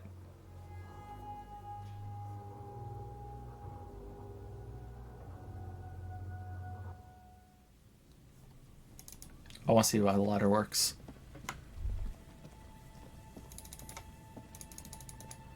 Okay, it kind of... oh, man. Oh, we can't do the ladder. Oh, no. No. Yes. No. God damn it. Okay. It kind of bothers me that this stuff only unlocks now that we... that we're going on a hunch. I feel like you should be able to get in earlier. The latter is way better. Is it? Shit. Ladder is a priceless moment. I want you to know that ladder route is funnier.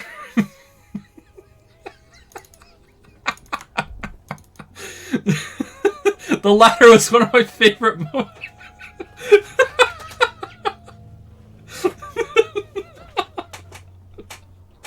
Really?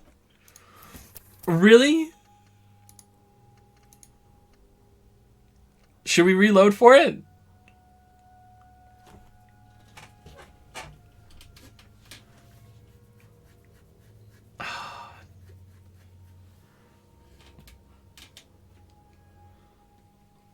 No. No, we're not. We're not. We're not doing it.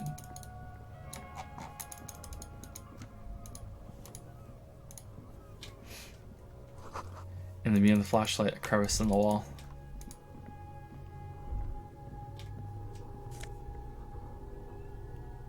Mazovian socioeconomics. Still fabric smell and dust. No one slept here in months, maybe years. Revolutionary propaganda on the bunk bed, ancient flyers and brochures. These pots and plates are full of dust and spiderwebs. A mustachioed and mutton chop man, amateurishly depicted, gazes at you with sad eyes. A plaque reads, K. Mazov. There is a spiderweb in the lower left corner of the portrait. Damn, symbolism. Brush the dust off with the portrait. Years worth of dust is shaken off. Of the full head of hair matched by an ample mustache and sideburns look a bit silly. Someone crouches, heels digging into wet sand, hands swept across the sand, grains sticking to the frayed skin of the fingertips. An old man sits on a slab of concrete and taps his fingers against the glass of a scope. You shudder. Look, Kim, it's Comrade Mazov. Yes, I can see that. Looks like some communists were hiding out here. They left a long time ago. Lieutenant does not seem to share your enthusiasm. A long time ago? How long? What's with all these secret weapon caches and secret bunkers? Maybe I should move in here. Seems cozy. Could it be connected to the Mazov bust we found in the students' room? Yeah, let's do that one. Millions of depictions of Mazov have been produced. They're not all connected. Besides, that looked like some student. The youths will always go for this kind of stuff. Kim, we banned it. Shut up. Maybe I should move in here. Seems cozy. I won't stand in your way, but only after we're through with this case. A long time ago. How long? Half a century? This was probably part of the network of defense posts the communards built against the amphibious landing. He looks around. I think the purpose of this bunker was to produce propaganda. It would have had radio equipment back then, but that's all been looted. We have found a lot of those lately. I guess what most people think of as history tends to linger in run-down neighborhoods. Martinez being what it is, no one has gone through the trouble of cleaning out the old bunkers. Could someone have stopped through here recently? Conclude. He looks at the dust. Do you mean like Ruby? No, I think we stumbled on a piece of history. The same slit window you saw from the outside. Ah! Could this have been the killer's hideout? In this narrow window, the point of origin of the shot that killed the mercenary, peek out. In the darkness, you can barely make out the falling snow. It settles, making the night still quieter. Turn to Kim. Could the killer have used this as a hideout? It's a great place to hide, and Mazovianism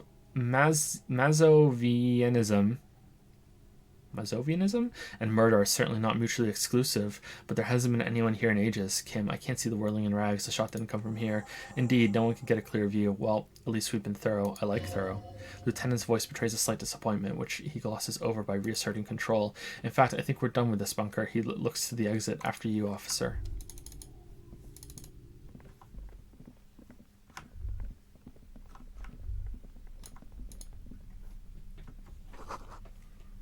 Footprints in the sand.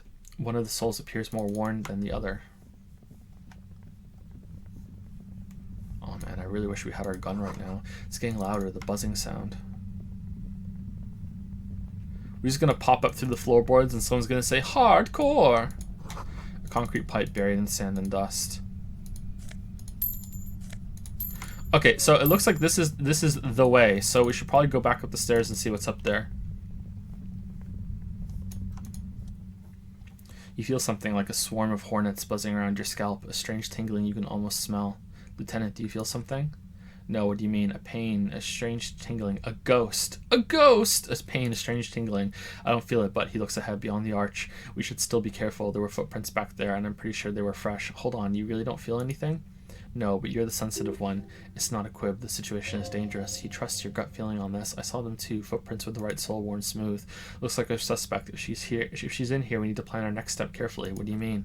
He lowers his voice. Once we detain a credible suspect, who knows what the Union and the Wild Pines will do. We'll set in motion events we have no control over. You'll upset the balance of power, Martinez. The deadlock between the company and the Union will destabilize. Keep calm. Go over the whole situation in detail. We found out Everett's plan to take the harbor. Maybe we should tell Joyce about it. We still got a date with the pigs and my gun. We checked the boy with Classia's documents. I want to hear her take on why it was empty before. How bad? Well, she's gone, right? So, okay, why not? Whatever goes down might also affect her. The Union is watching her closely now. Not closely enough, you suspect, but still good. But still, a good idea to visit her once more. We still got a date with the pigs and my gun. We absolutely cannot skip that appointment. His face is stone. Consider that 100% confirmed. I feel you need your gun for this. Okay, is this basically telling me this is the point of no return? Go and do shit before we go forward? We found out Everett's plan to take. Maybe we should tell Joyce about it. I'll leave that to your judgment. You already know what I think about cross-pollinating information like this. Is dangerous, but you just can't be sure. Maybe it will yield something. How bad do you think things could get? Well, we're not responsible for what we can't predict, are we? I don't think the entire city will be razed to the ground. He smiles in the dark. Let's try not to worry, he thinks. If you can't predict it, there's nothing you could have done. What do you think is waiting for us there? I think I see a cavern. The lieutenant's whisper echoes down the tunnel. Maybe more cellars? I think we've been careful enough. We still have the element of surprise. I wouldn't be so sure. You haven't exactly been sneaking, or maybe not. He puts his hand to his holster. Either way, once we go deeper, there will be no turning back. All right, cool. So if we end now, like we're not gonna end now. We're gonna explore the stairs, and maybe we'll go and see if we can do the gun thing. If we end now, will we have time to do everything tomorrow? We can go talk to Joyce, maybe. Will we have time to finish this tomorrow?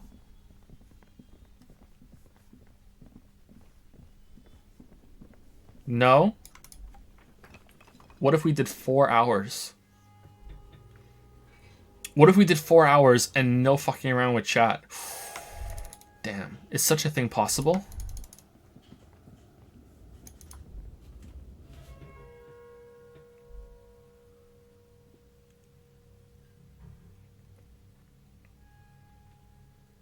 What if I want to roll double sixes?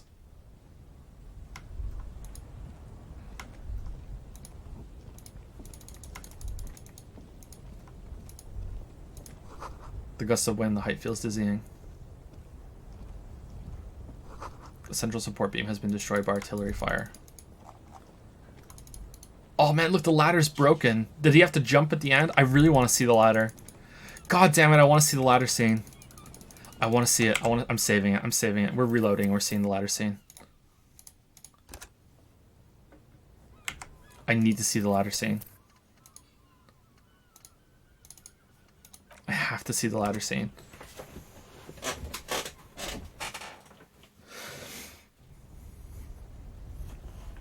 Totally gonna finish, by the way. Totally gonna finish. Alright, maybe we'll go over today a bit and we'll go over tomorrow and then we'll be done and we're not streaming next week.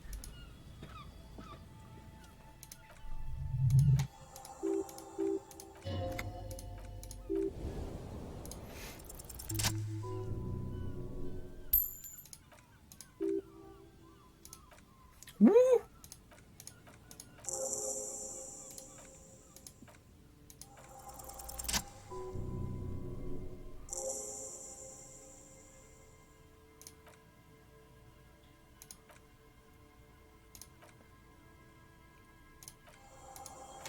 Alright, here we go. Ladder scene.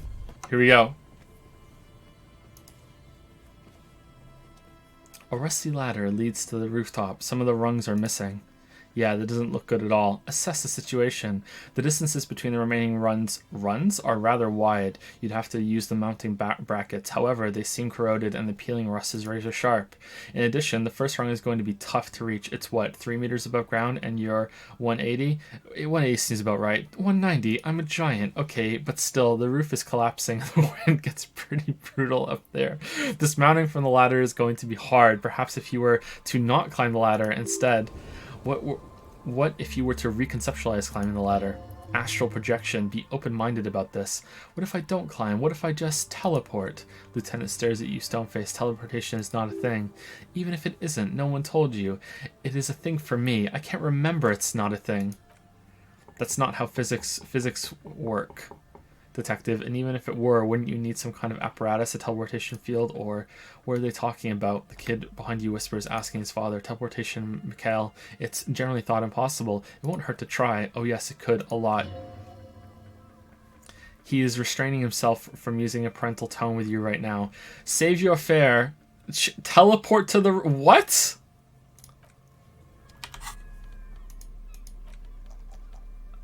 No.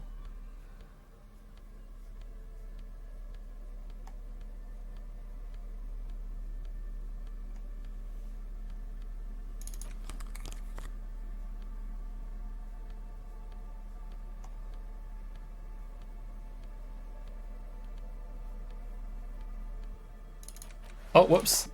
That takes them away.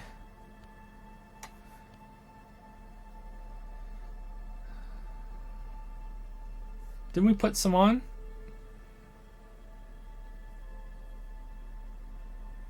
Am I blind or is it not here?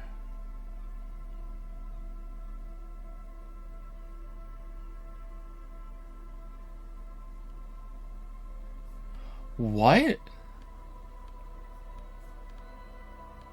Oh, because it cancels out, doesn't show up? That's kind of shit.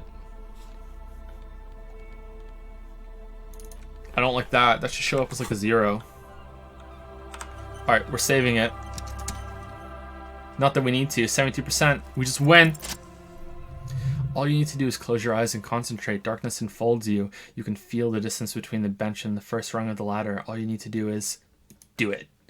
Zoot, zap, pow, crinkle. It's like magic. You feel yourself disappear, your atoms fading out of existence. Oh my god, I can't believe it. Bam, you find yourself on the roof, having mastered the art of physical displacement. I did it, Kim. I teleported. Don't gloat. Just stand there like a Samaran master. You know, for the record, you didn't teleport there. You just climbed the ladder with your eyes closed. The wind at the top of the building starts howling loudly, blowing away the lieutenant's voice. Faintly you hear, "Never mind, find a way to let me in when you get inside. Don't go adventuring without backup, especially if we think the suspect may be hiding here." Wow, was that worth a moon? Can you go on ahead to the end without him then? Huh.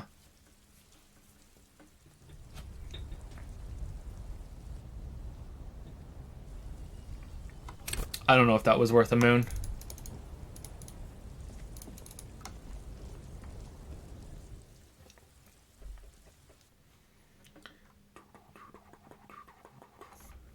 Game-wise, you did teleport. Lazy devs invented this teleport to not animate. Yeah, probably.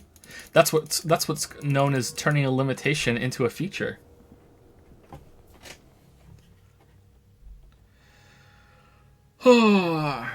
On a more light-hearted note, says Pucker Starfish, I mistakenly doxed myself with that GoFundMe joke. Anyone else from Minneapolis? Where in Europe is that? Reese Polar used 100 bits. Supu Mawio 3D Wowed didn't reach the same heights, but it was still a much more enjoyable experience. In Mawio Sunshine, so was 3D Land for that matter, but I don't think it's fair to officially include it with the other games since it's on a handheld. None of these days games are are flawless. My words, by the way. In fact, most of them are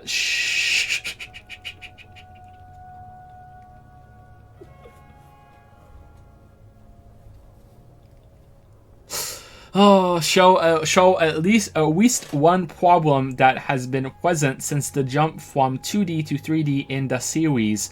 However, the point I'm making is that while I'm not a fanboy for Mario or Nintendo, I am a fan. Alright. I think we need to limit these to one per stream. One per stream. Who's gonna say fuck Reese Polar? Don't use use a bit. I don't want to come across as yeah, use bits. Like who wants to do fuck Reese Polar? Practicing a woo speak every day has really made you better. Has it? I feel like I'm getting worse. Outsider has used some bits to say I'm workshopping some ideas for monocoin deposits. Maybe unblock commie discourse for 5 minutes. Or make the monkey dance. Reese Polar used some bits to say fuck Reese Polar. Okay, there you go. There you go. That's it. That's it. We did it. Dragon555 used some bits. You're already a Redditor. It's not like you can sink any lower if you reload. We reloaded and then we reloaded again. So I think that cancels out, right? Matt Darian has resubscribed for 12 months. Welcome to the 1 year club, Matt Darian. I'm very sorry that, you know, this is coming in right after the Woo Speak bullshit. Reese is just the messenger. Don't shoot him. He was recruited by Top Lolly. I'm pretty disappointed. What the hell, Reese Polar? What the hell? Very disappointed. Either way, welcome to the 1 year club, Matt Darian. Pucker Starfish used some more bits to say sorry for the shit typing sometimes. I am very disoriented when I am waking up, but chat is calling me. It's okay. Normally I can understand it. I try to like fix any mistakes I think I see in any bit messages or sub messages, and sometimes it's difficult for me to do it. A little black swallow circles above you. You hear it chirp. It's also like I want to make it clear that it's like it's not me that's making the mistake because I'm trying to understand it, you know. So it's not always easy. Mules are cool has resubscribed for 4 months. That's a lot of O's in the cool. You really like mules. I feel like this is causing issues. Thank you, mules are cool, for the 4-month resub.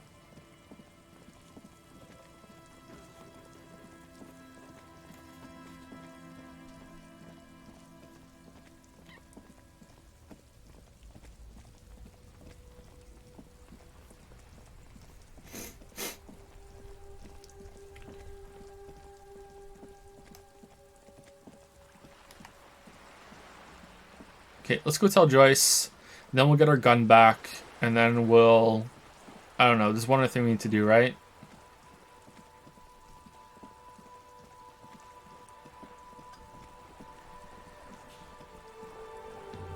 Oh! What? Went to the village on the coast. Officer, see you there. Joyce says no on the book.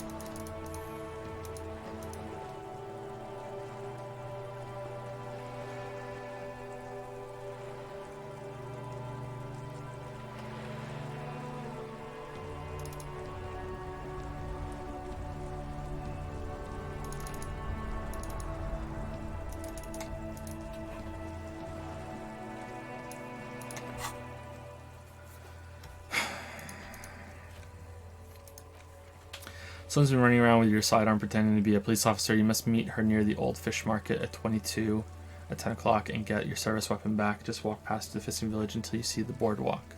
Determine where the shot came from. Oh, now we have to check the island.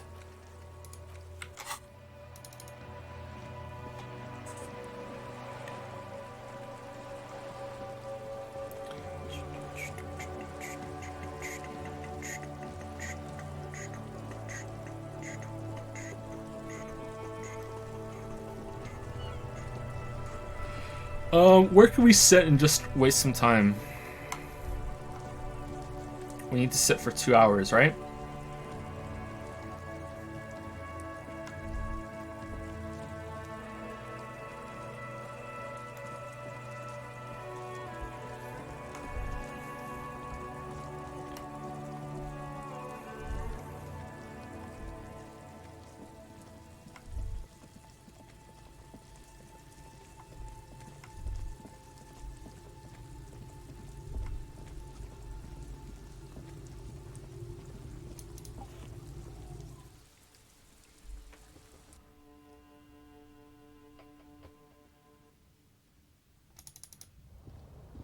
Kim, why didn't you come inside?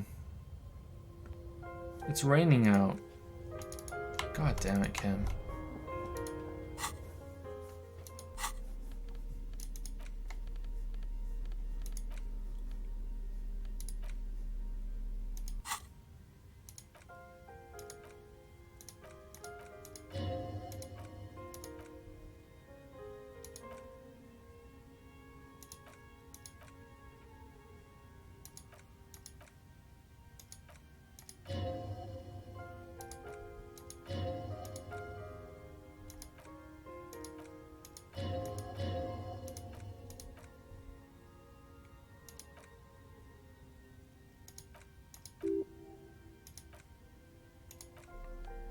Okay, so that did some time. So let's do the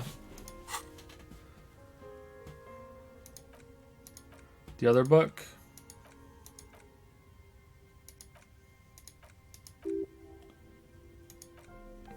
Oh, let's do it again.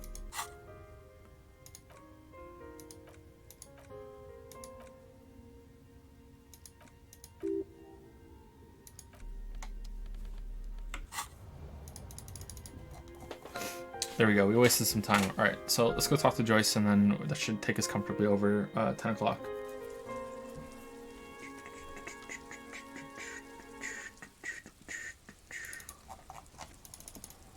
She must be over here, right?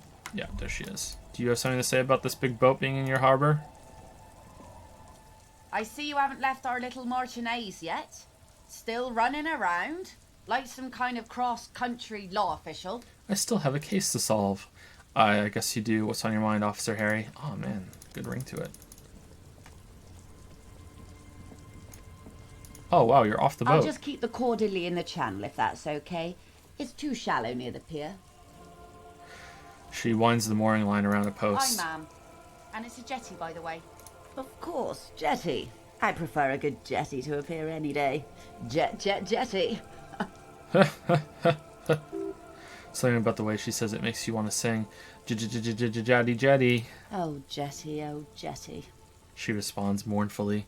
It's good to see you here, detectives. I only just arrived myself. What brings you here, madame? Nothing, really. I've had my eye on this jetty for weeks now. So I decided to investigate it personally. This cluster of buildings isn't on any of the official maps, as far as I can tell. Want to go for a walk? That, and she's also keeping an eye on you. Have you been spying on us? Spying has such a negative connotation. I did track your progress along the coast, however, and decided I would be better able to assist you from here. Then there's the matter of that little scamp in old lady clothes. She threatened to paint the cordially red, like blood, you see. Well, I like it the way it is. White. White. What is this? Destruction of property, hooliganism, elder abuse, and who is this scamp anyway? No need. Lillian and I are getting on much better. For one, she appreciates the concept of rent. How'd you like it here? Look around. How do I like it? She casts her gaze toward the village, slush melting on the cinder blocks, construction work left half finished 10 years ago. Water drips down eaves of eternite, the jetty below her feet creaks to the tune. The smell of salt and dog shit in the background. It's pornographically poor, the street has no name, all the men are dead or missing, and is that the carcass of a motor carriage over there?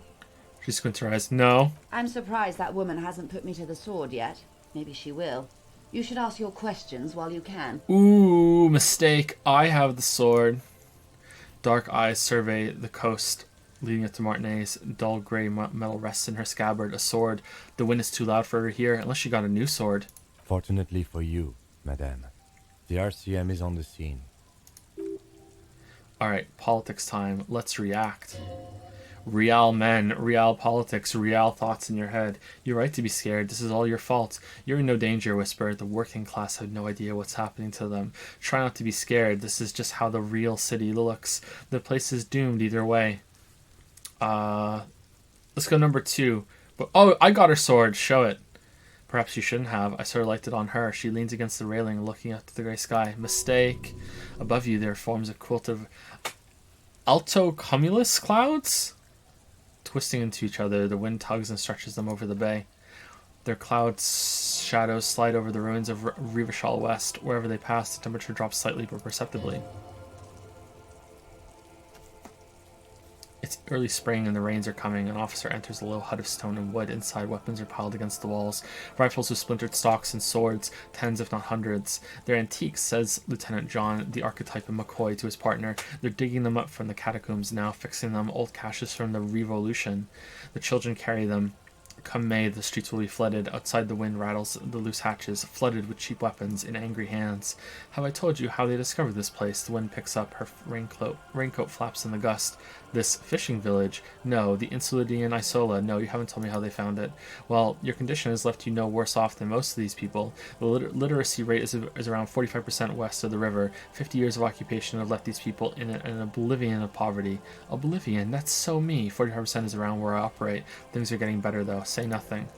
It's a pity. Most of these people will never know what this place means, this island of matter, or why they were ferried over in the first place.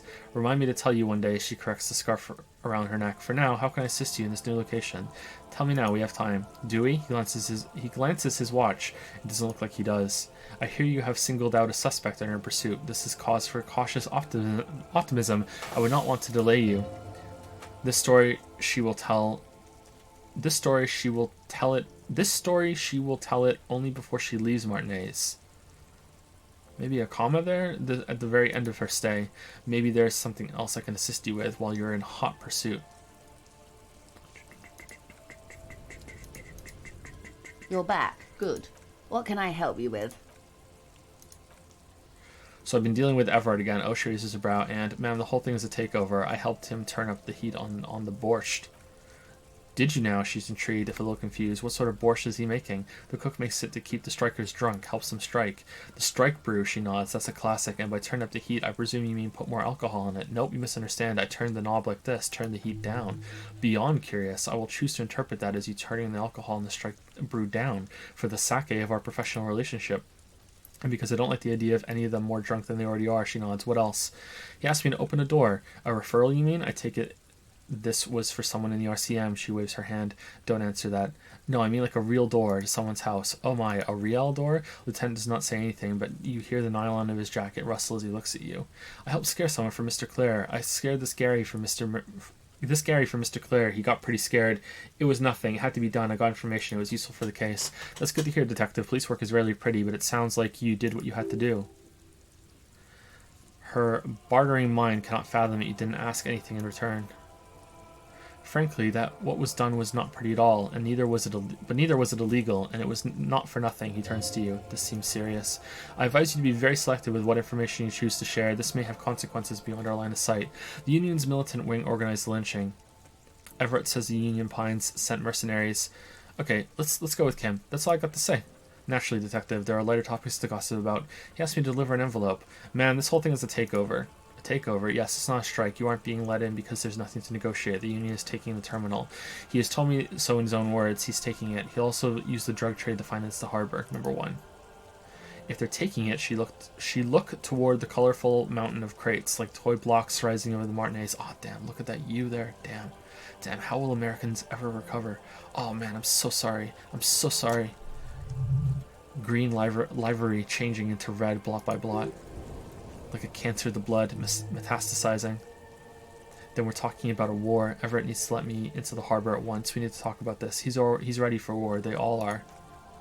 They most certainly are not. His eyes return to you. Colonel has 1,000 men on their payroll. The next batch will be a platoon of 20 men and a gunship. I've seen the Union's forces. They're better organized than these mercenaries. They also have the support of the people of Revachol West. It will take more than Colonel to wipe them out. Wild Pines will need to send more and better equipped men. Make no mistake, ma'am. I'm sure you have the money. The question is how many years and how many lives are you willing to sacrifice? What do you suggest I do? Does it matter, or has her mind's been made up for quite a while now? Wow.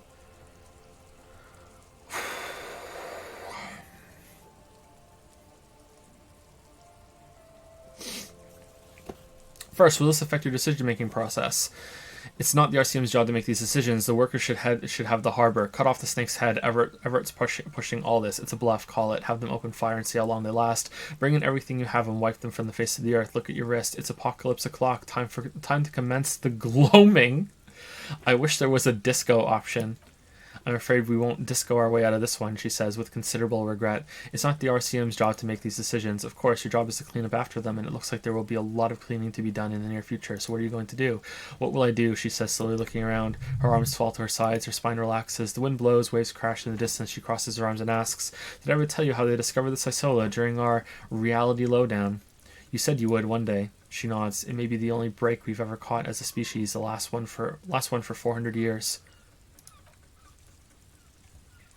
The nations who colonized this Isola call theirs Mundi, the world. It was all they knew. All they thought would be that there would be something more was a gamble, akin to another world or life after death.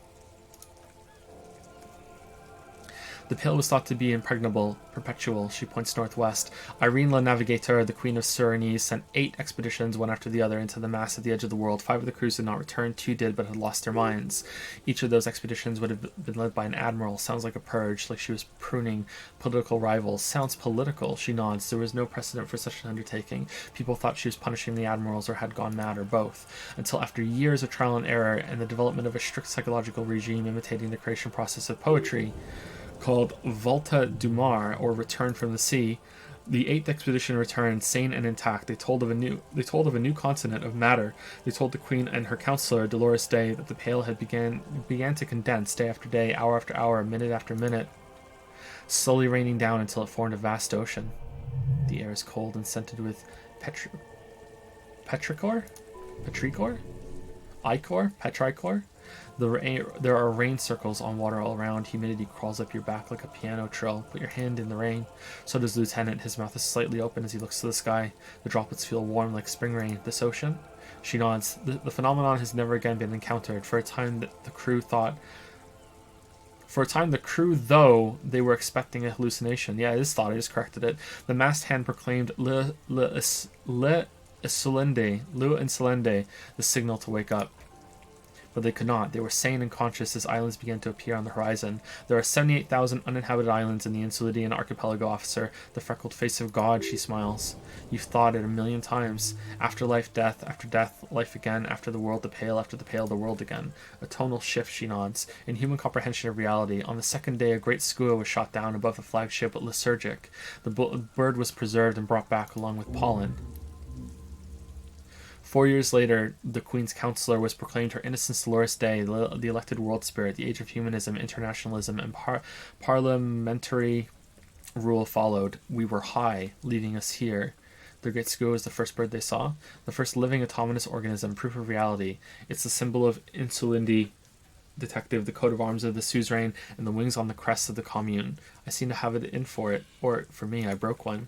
In your defense, it is a nasty creature who plucks food from the throats of lesser birds, yet much like Revachol, it is also magnificent and rare. Imagine the suzerain of seagulls leaving us here. On Callio, she studies your reaction. The Pebble, the largest of the fertile, uninhabited islands of the northeast Insulidian archipelago, 4 centuries and 2 revolutions later. You know, I just realized, I just kind of assumed that this was a post-apocalyptic Earth. Maybe it's not. Maybe this is like an alternate reality planet, where it's just like, hey, there are humans, don't ask questions. It's Disco Elysium. I just assumed that it was post-apocalyptic Earth. Like way, way, way in the future. Like thousands and thousands of years after, like even maybe multiple apocalypses. And this was the last break we got. The nations of Mundi proceeded to discover 5 more Solae, or they discovered us all in the rush of the great inter-solar reconnection. But these others weren't uninhabited. We had to kill people there, wipe out indigenous populations, gunboat economies, or they came to do the same for us, or had done to each other. But here, she spreads her arms. There was no one but the skua, the Lilycia, and the Blood Beach, and the River Esperance. It was the new world. The Mondials used it to amass the greatest concentration of wealth mankind has ever seen. Revachol, the suzerain. What happened? Revolution, poverty, and the mercurial rise of capitalism, she nods. It's raining. It is. She pulls the hood over her head. Soon it will be spring and everything will blossom. The gangs will run wild. The lieutenant keeps his hand in the rain, jacking motor carriages, ferrying amphetamines through Coal City. Spring is tough in Revachol. What will you do? I will take your advice, Lieutenant Euphrater. I will surrender Terminal B to the Union. What? When did we say that? Is that within your means? She puts her hand in the rain. She's silent for a second. We will see. It is well within her authority. It's been clear for some time that this woman is more than she lets on. Ma'am, this may well unravel property law this side of the river. If that occurs, we may never see the end of this kind of confrontation. The next time there will be 2 strikes. He looks forward toward the harbor, then 4, then 100. What happens will happen. She takes the end of her rain-slick hand and starts untying the knot. The age of capital has only begun. I will talk to my employers in person. We will amputate and cauterize Martinez if you handle the situation on the ground. You're going now? Yes, Mr. Clare has a 2-month head start. I can't let it grow any bigger, and I've exhausted all my options from here. We? She generally avoids that term with her employers. There are no employers. She's a member of the board, probably a partner. You are the Wild Pines. There are no employers. She turns to you, rope in hand. You are the Citizens Militia. There are no superiors. What? Of course I have superiors. That's right, Detective. And next time you should confer with them before you go setting events in motion. Despite his words, he's not really sure whether to be annoyed with you or not. Events are already in motion. Whether your actions accelerated or momentarily retarded their progress, even the lieutenant cannot really say. Even after all this time, I still don't really understand who you are or what your angle is. I answer for my own actions. I don't hide behind some faceless organization. I have not deceived you. I told you exactly who I was. Rejoice Layton. Understood. Let her go. Keep the peace, and I will keep my end of the bargain. How far along is Cronell's investigation? A confrontation is imminent. They have followed in your footsteps. As your investigation reaches a climax, so does theirs. They are your shadow. Arm yourselves. Armor yourselves. Protect their targets. Violence may be unavoidable, but we can limit the casualties. When will they make their move? Where? Soon. I do not know precisely. They have cut off all communication, you see. They know I've been feeding you information. One last thing, Lieutenant Dubois. I've given the matter much thought and come to this conclusion. You're not an amnesiac. You're insane. I know because I too am insane. I just hide my illness better. And I'm rich. Isn't everybody a little insane? No, Detective. No one's as insane as you. Oh man, disco as fuck. Don't worry, madame. I am very sane. You're over-radiated? I'm overexposed, baby. My travels take me through the Pale dozens of times a year. I've got the longing, and I've got it bad. She points to her heart. She would die to return to it, the Pale, the past, anything one can return to. How do you keep it together? The same strict psychological regimen the 8th Admiral developed when he crossed the Pale and discovered this isola, the Volta de Mar. It's used by inter-isolary travelers and other troubled souls, even to this day. You could use a little bit yourself. Goodbye, nether creature of the Forbidden Swamp. Goodbye, Joyce L. Messier. Goodbye, Rejoice Layton. Watch out for yourselves. They will strike soon. Lieutenant watches her boat grow smaller on the bay. Its white sails fluttering. With worry in his eyes, he does not know if it was the right thing to do, but he doesn't say anything. You wonder what Everett has to say about this. Slowly, the sails turn gray-blue as more oxygen gets between you. Okay, so what do we drop for the Insludian Miracle? You are reminded of a poem somewhere deep inside you, the translation of which you don't remember. Nulla Sara cambiato della luz, it begins. Colori com grigio el maron, tutti stam pati uno sol altro. Troive un ovuto, uno macchia bianca, gli altri Guardarano, Cel bella giornata, ci bel tempo, ma senti la rotativa. You were reminded of it when you heard about the discovery of Insulendi, but what does it mean and how do you know it by heart? This is a bad thought? Really?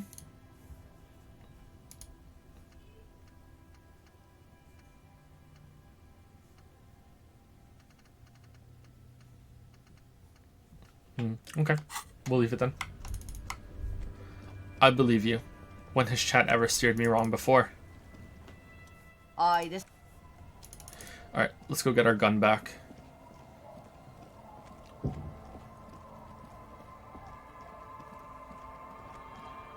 Did Joyce tell you about the pill already? Oh yeah, a long time ago. Yeah. Thank you, Sacrix, for the 18-month resub. I'm sorry, 19-month resub. Trash Tan had less grammar mistakes. Yeah, Code Vein did have less grammar mistakes. Oh, Trash Tan. When are we going to play the DLC for Code Vein and the Return of Trash Tan? Probably when all three of them are out. Okay, so I kind of want to like spend all my points on shit, but I don't know what to spend it on. Like, I don't want to reload to try checks again, but I wish I knew what the checks were going to be. Like maybe like we're really low on hand-eye coordination. Like our clothes matter quite a lot. I have a feeling this is going to be like a confrontation with like a gang, and it's going to be like, hey, give me my fucking gun back. There might be a fight. Like authority's probably going to come in handy, hand-eye coordination, but like usually there's like a wacky option like logic or something, right? I don't know. Maybe we should just go and see what happens.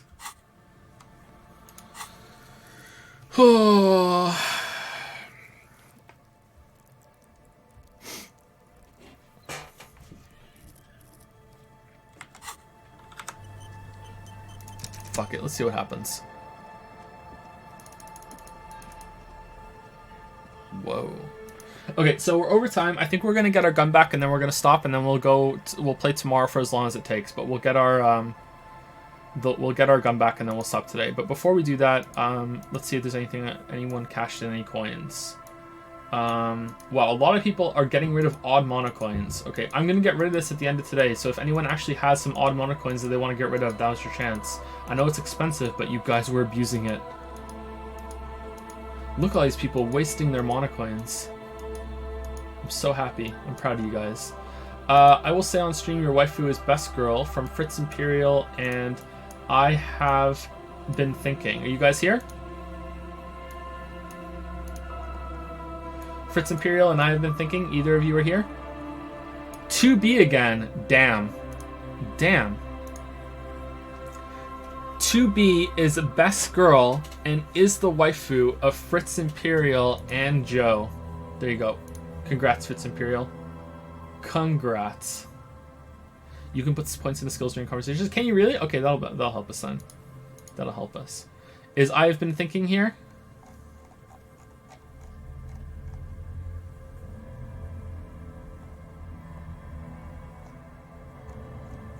I'm not seeing I've been thinking. Maybe they left. He isn't? Okay. Okay, so, real quick, who do you guys like better?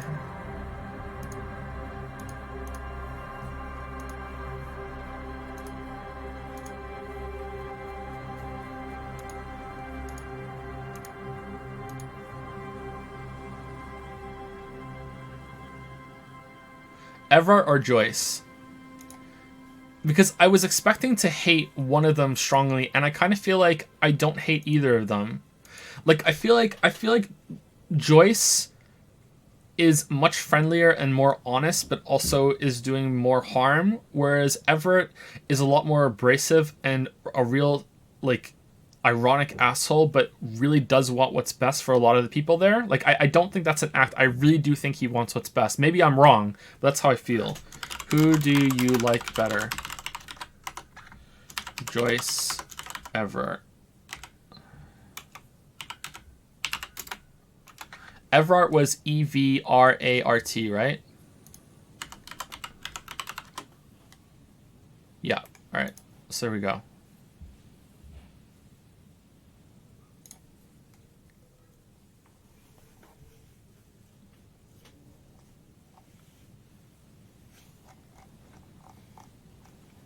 Do you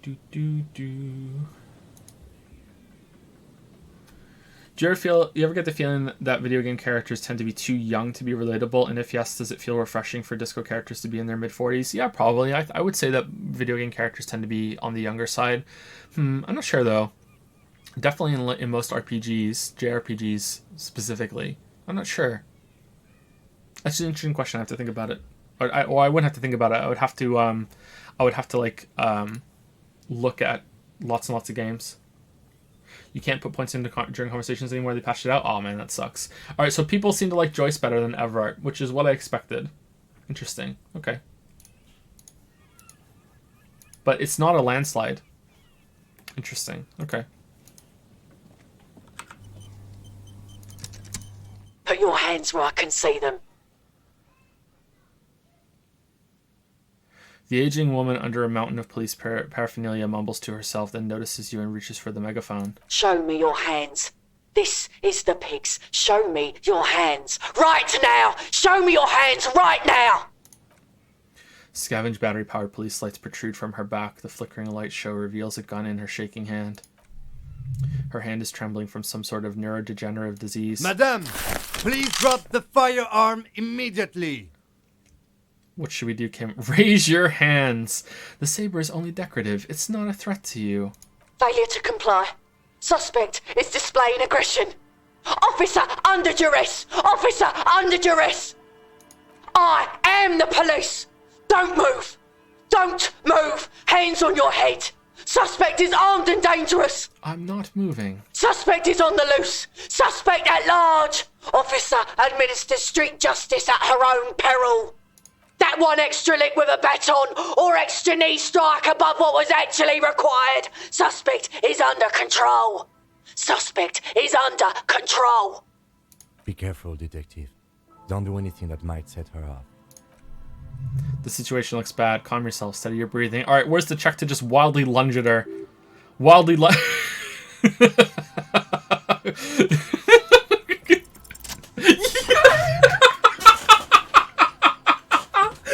Yes! Yes! You jerk left, dash right, close the distance, and cut her hand off. Ready? No, that won't be necessary. Look closer at the gun. All 3 barrels, red and blue light shining through. It's not loaded. Whisper Kim. I'm almost certain there are no bullets in that gun. My God, it's not loaded. The gun isn't loaded, ma'am. The weapon you're holding is mine, and I know it has no bullets. Go ahead, pull the trigger. I dare you. Suicide by cop. Split-second decision. Eat lead, scumbag. Half-light. Failure. Oh my God. God, your partner exhales loudly and uses his offhand to wipe his forehead. I almost blew her head off. What is this? The old woman looks at the treacherous weapon. This isn't police issue. Police weapons have bullets. This isn't real. The gun lands on the wooden planks and tears run down her scratched cheeks. Police guns always have bullets. What is this? Why did you sell me this? Grab the gun right now. This might be your only chance. Pick up the gun. I'm done with this gun. Leave it behind forever. Pick up your gun. No one ever cares anymore. Her voice is growing fainter as she rocks back and forth slowly. Why would they cheat me like this? Okay, we add $1 million to a yaya, right? That's the deal, right? We add $1 million to a yaya? This limbed and headed machine of pain and undignified suffering is grinding to a halt. Tired of walking the desert, it doesn't want to feel or think anymore. It was 8%. No, it was 3%. It was 3%. What are you guys talking about? It was 3%, and like I didn't talk to Lillian earlier after getting suggestion up, right? Yeah, right? That's what it is, right, chat? Damn, let's turn the gaslight back on, you guys. Poor woman. Lieutenant holsters his pistol. We need to figure out what to do with her now. Nobody's ever around. The old woman mumbles, staring blank at the boardwalk. Nobody ever comes to visit me. I'm very sorry. This is how life turned out for you. Gently touch her shoulder. You tried to kill me. What do you think is happening to her? Should we arrest her? Number 1. Her scratched skin is warm to the touch, but the person inside doesn't even know you're there. What do you think is happening to her? She's in stupor, the lieutenant replies, inspecting the catatonic woman standing in the dark. I've seen this before. God knows for how long. Could be days when they get like this. But why was she like this in the first place? Honestly, I don't know. Dementia, probably. He lowers his voice. Dementia and Channel 8 and loneliness. Nod. Neurodegenerative disease. Yes, this is what happens when you listen to too many cop shows on the radio. You're probably right. Nod. Loneliness. Number 1. Could be. He agrees, Lieutenant. Her hands were trembling, but she did seem uncoordinated. And she did seem uncoordinated, but what are we going to do with her? Should we just arrest her? Proceed? I don't think there's any need for that. In her current state and without the gun, she isn't really a threat to anyone. We could let Titus know. This is a perfect problem for the local peacekeepers to handle. They might even know her family. Wait, I was really hoping I can give her one of those station call slips. Yeah, Titus sounds like the man for the job. I don't want to endorse the Hardy Boys' inflated sense of self-worth. They're not cops. We are. I think we can just leave her like this. She'll be fine. Yeah, Titus sounds like the man for the job. Then we can ask him once we get back to the whirling, but we have to hurry because it's late and they might have already gone home. But I think we're done here for now. Let's head out. This is done. As you turn to leave, the faintest of voices comes from the woman. Please leave the radio on, she mutters. It seems like a reflex, a half-remembered sentence. Reflex to what? Being left alone? She stands motionless, just a heap of clothes and flashers now. Maybe if you search her once more? Nice, we have a gun and a sword! Equip this when times are most dire. A 3-shot revolving barrel. Villiers La Salle pepper box, typically assigned to officers in the RCM upon reaching the rank of sergeant. The butt of the gun is worn and the engraving on the side reads Sunrise Parabellum. This is your gun, no doubt about it. Is there a way to interact with it?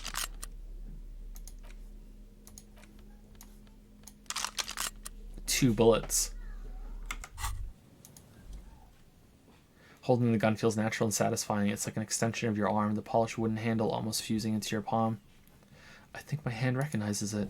It reminds you of the day you first held it, with fear and respect, hoping you don't have to use it. In vain. The sun was out in Jamrock. It was so long ago. A Villiers 9mm pistol, where Insulidian steel meets Revachalian craftsmanship. With it thou wilt protect the fair people of thine homeland and keep the visitors at check.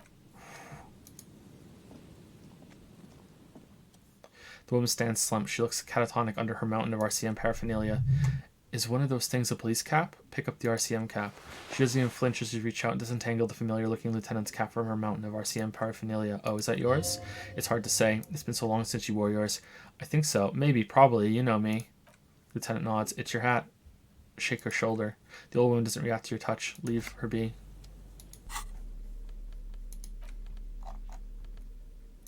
Authority. Damn. Okay, let's go do Titus, and I think that's everything that we had to do before we go to the last area mocked up, right?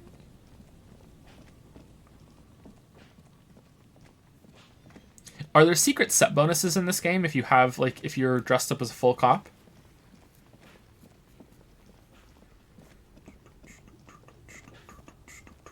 You still have the ×2 multiplicator description on? What?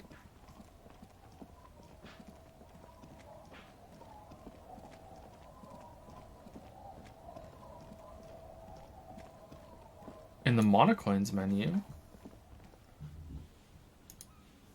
Where? There are thoughts but no set bonuses?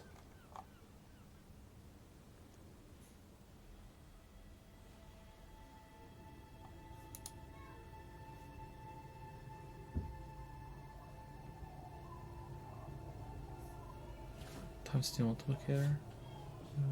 Subscribe where you earn ×2. So, oh, I think that's because you're a sub. You get ×2 coins for subs if you're a sub. Yeah. It's not about the double monocoin cash in. I can see why you're confused though. Yeah. It's okay. Didn't know. Yeah, it's fine. Don't worry. Catasmic. Who's the lucky lady?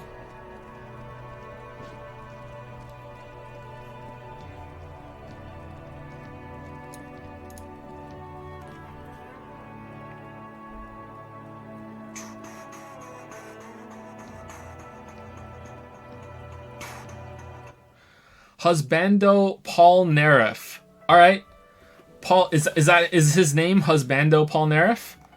Husbando Paul Nerif is best boy and is husbando of Cat Catasmic.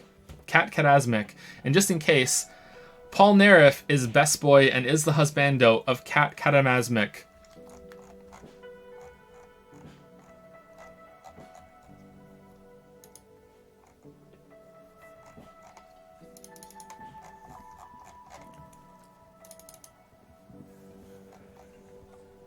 Well, how do you say his name? Paul Nerif?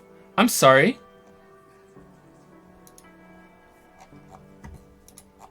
If I don't know the word, I try my best to say it phonetically, okay? The Coppernado is back.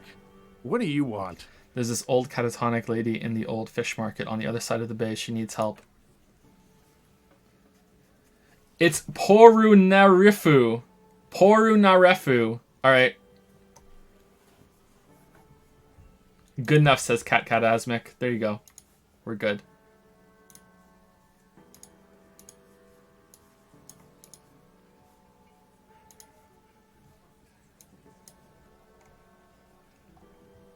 With a rolling R.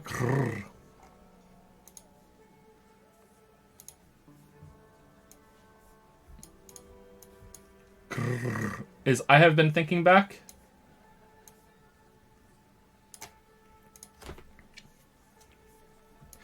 Big man laughs, nearly spitting out his beer. What's that, Copper? You want us to help with little old ladies now? You're local law enforcement, aren't you? Lieutenant looks Titus in the eye. Helping troubled civilians should fall under your jurisdiction. Yeah, we'll send someone out. Who is... Wait, it's the pigs, isn't it? Yep, her. He pushes up his cap. God, poor lady. Don't worry, we'll handle this. I think she's got some family in Coron or something. Bastards left her alone when she got sick. We've been getting complaints. Hey, Eugene interjects. Wasn't Everett's B team looking for her the other day? They said something about her, I don't know, finding something? Yeah, I think you're right, Gene. Titus gives him a beer salute and turns to you. She have something of yours, pig? Whatever you do not admit to these punks you lost your gun. You will suffer if you do. Nope, she didn't have anything in mind. No? Well, whatever then, Copper. Titus chugs his beer down and wipes his mouth. No, they totally said it was. What was it? He's still thinking it over in the corner. Anyone remember? That a tattooed man scratches his head with his knuckles. I don't remember. I was fucking drunk. Let me know if you figure it out back there, the big man says, turning to you. Now, anything else I can help you with? What's her name? Her real name. He takes off his cap and scratches his head. Auntie LaPlante. Auntie LaPlante, we always call her. Something LaPlante? Marianne, amigo, he says, pouring himself another drink. Marianne, amigo LaPlante. Fuck you, pig, he stands. What the fuck you playing at, huh? Easy, Al, the man says soothingly. Don't let him get to you. Have one for Auntie LaPlante, huh?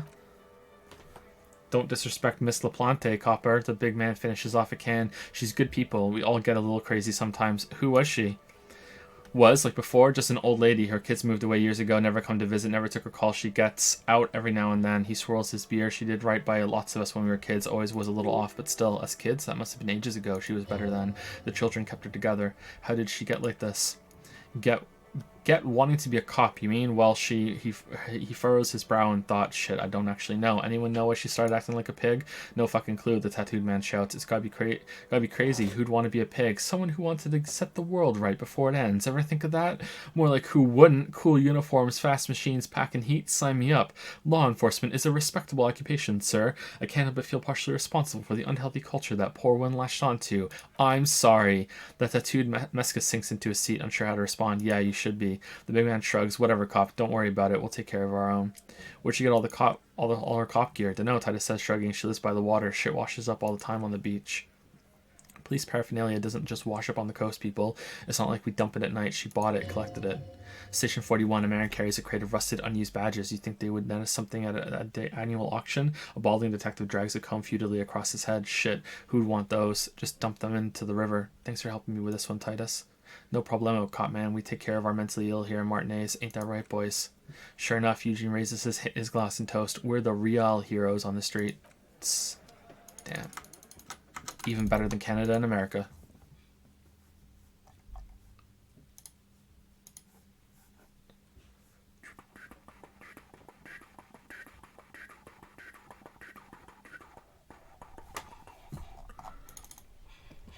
Have I done the thing for February yet? Says Parker Starfish. What? Star Ocean? I'm not sure. Get rid of odd bits by using this weird trick, says I am 991000. Damn. Okay, so are we done? I think we've done everything, right? Determine where the shot came from. I'm guessing that we get to the island after we talk to Ruby.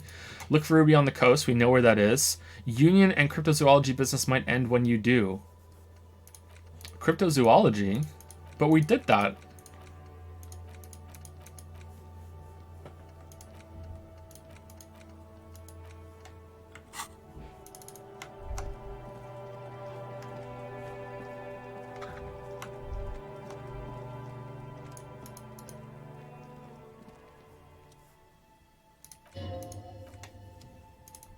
Do we just keep checking? Huh. Is Joe the sober cop? Yeah, we're sober cop. We're sober cop. All right, so I guess we'll start tomorrow talking to Everett and see, and then we'll do a last check of the Phasmids, and then we'll continue, and we'll play the game tomorrow until we finish it, unless it's like 8 hours long. If it's 8 hours long, then we're not doing it. I don't know what we're going to do, but there's no streams next week. No streams next week. Maybe we can go talk to them in Gary's house.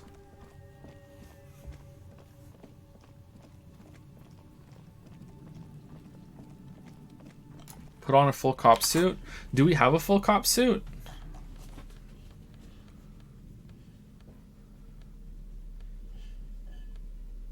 What if we put on like full this crap? Full thought bonuses.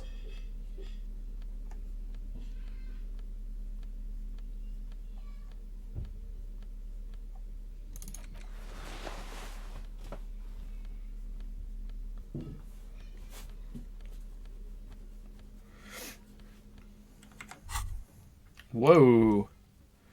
The hat is so soft, so warm, it wraps around your head and your mind tingles with all manner of socioeconomic theory. This is an Ushanka, right? Pat the hat. Kraz Mazhov would have worn this Ushanka. Mazhov knew where to cook those thoughts. That's why it bears a Mazavian logo. Glory to the revolution, comrade. Whether you like it or not, wearing this hat has made you more communist. Oh, man. Just like reading my chat. With the luxury of fine things, just look at those black monk straps. What's going on down here? After spending an entire day hustling, who's to say that you didn't deserve a pair of ridiculously expensive shoes on your tired feet? You're right. Beautiful things do make people happy.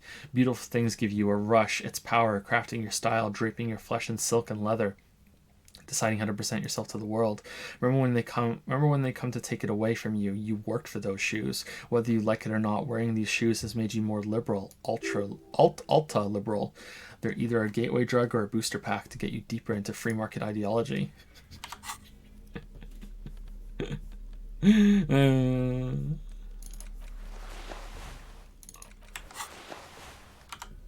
It's funny. Okay, so what's our full... Okay, so our neat office shades? No. Oversized superstar glasses. RCM patrol cloak. RCM hat. Do we have a shirt for the RCM?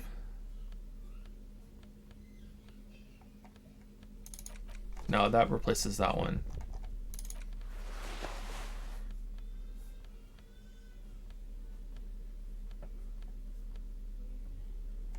Flip-up glasses, the auditor. Ooh, that's the commander's jacket.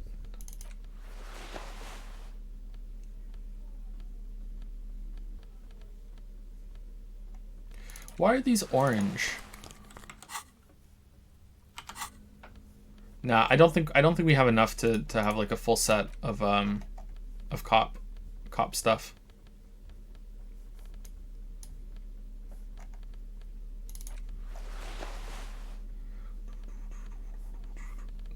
I'm sure there must be though for some of them. Like, it's this game. There's no way there's not.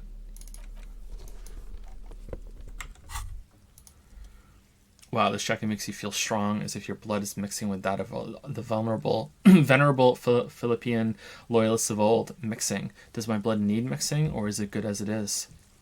Oops, I didn't mean to wear this nationalist jacket. Apologies, you're right. The need for a strong central government has always been clear to you. You're a true patriot, Revachol, born to do it. It's time to clean up the streets and restore the city to its former glory. Whether you like it or not, this jacket gives you serious nationalist cred. Damn.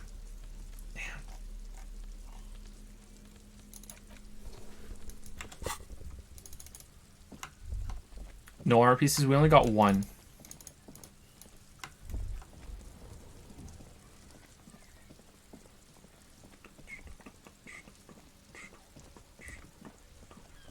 Okay, I think we're done. So tomorrow we'll see if we can clean up some stuff real quick, and then we'll continue with the story, and then we'll probably do a long stream tomorrow. So that's it.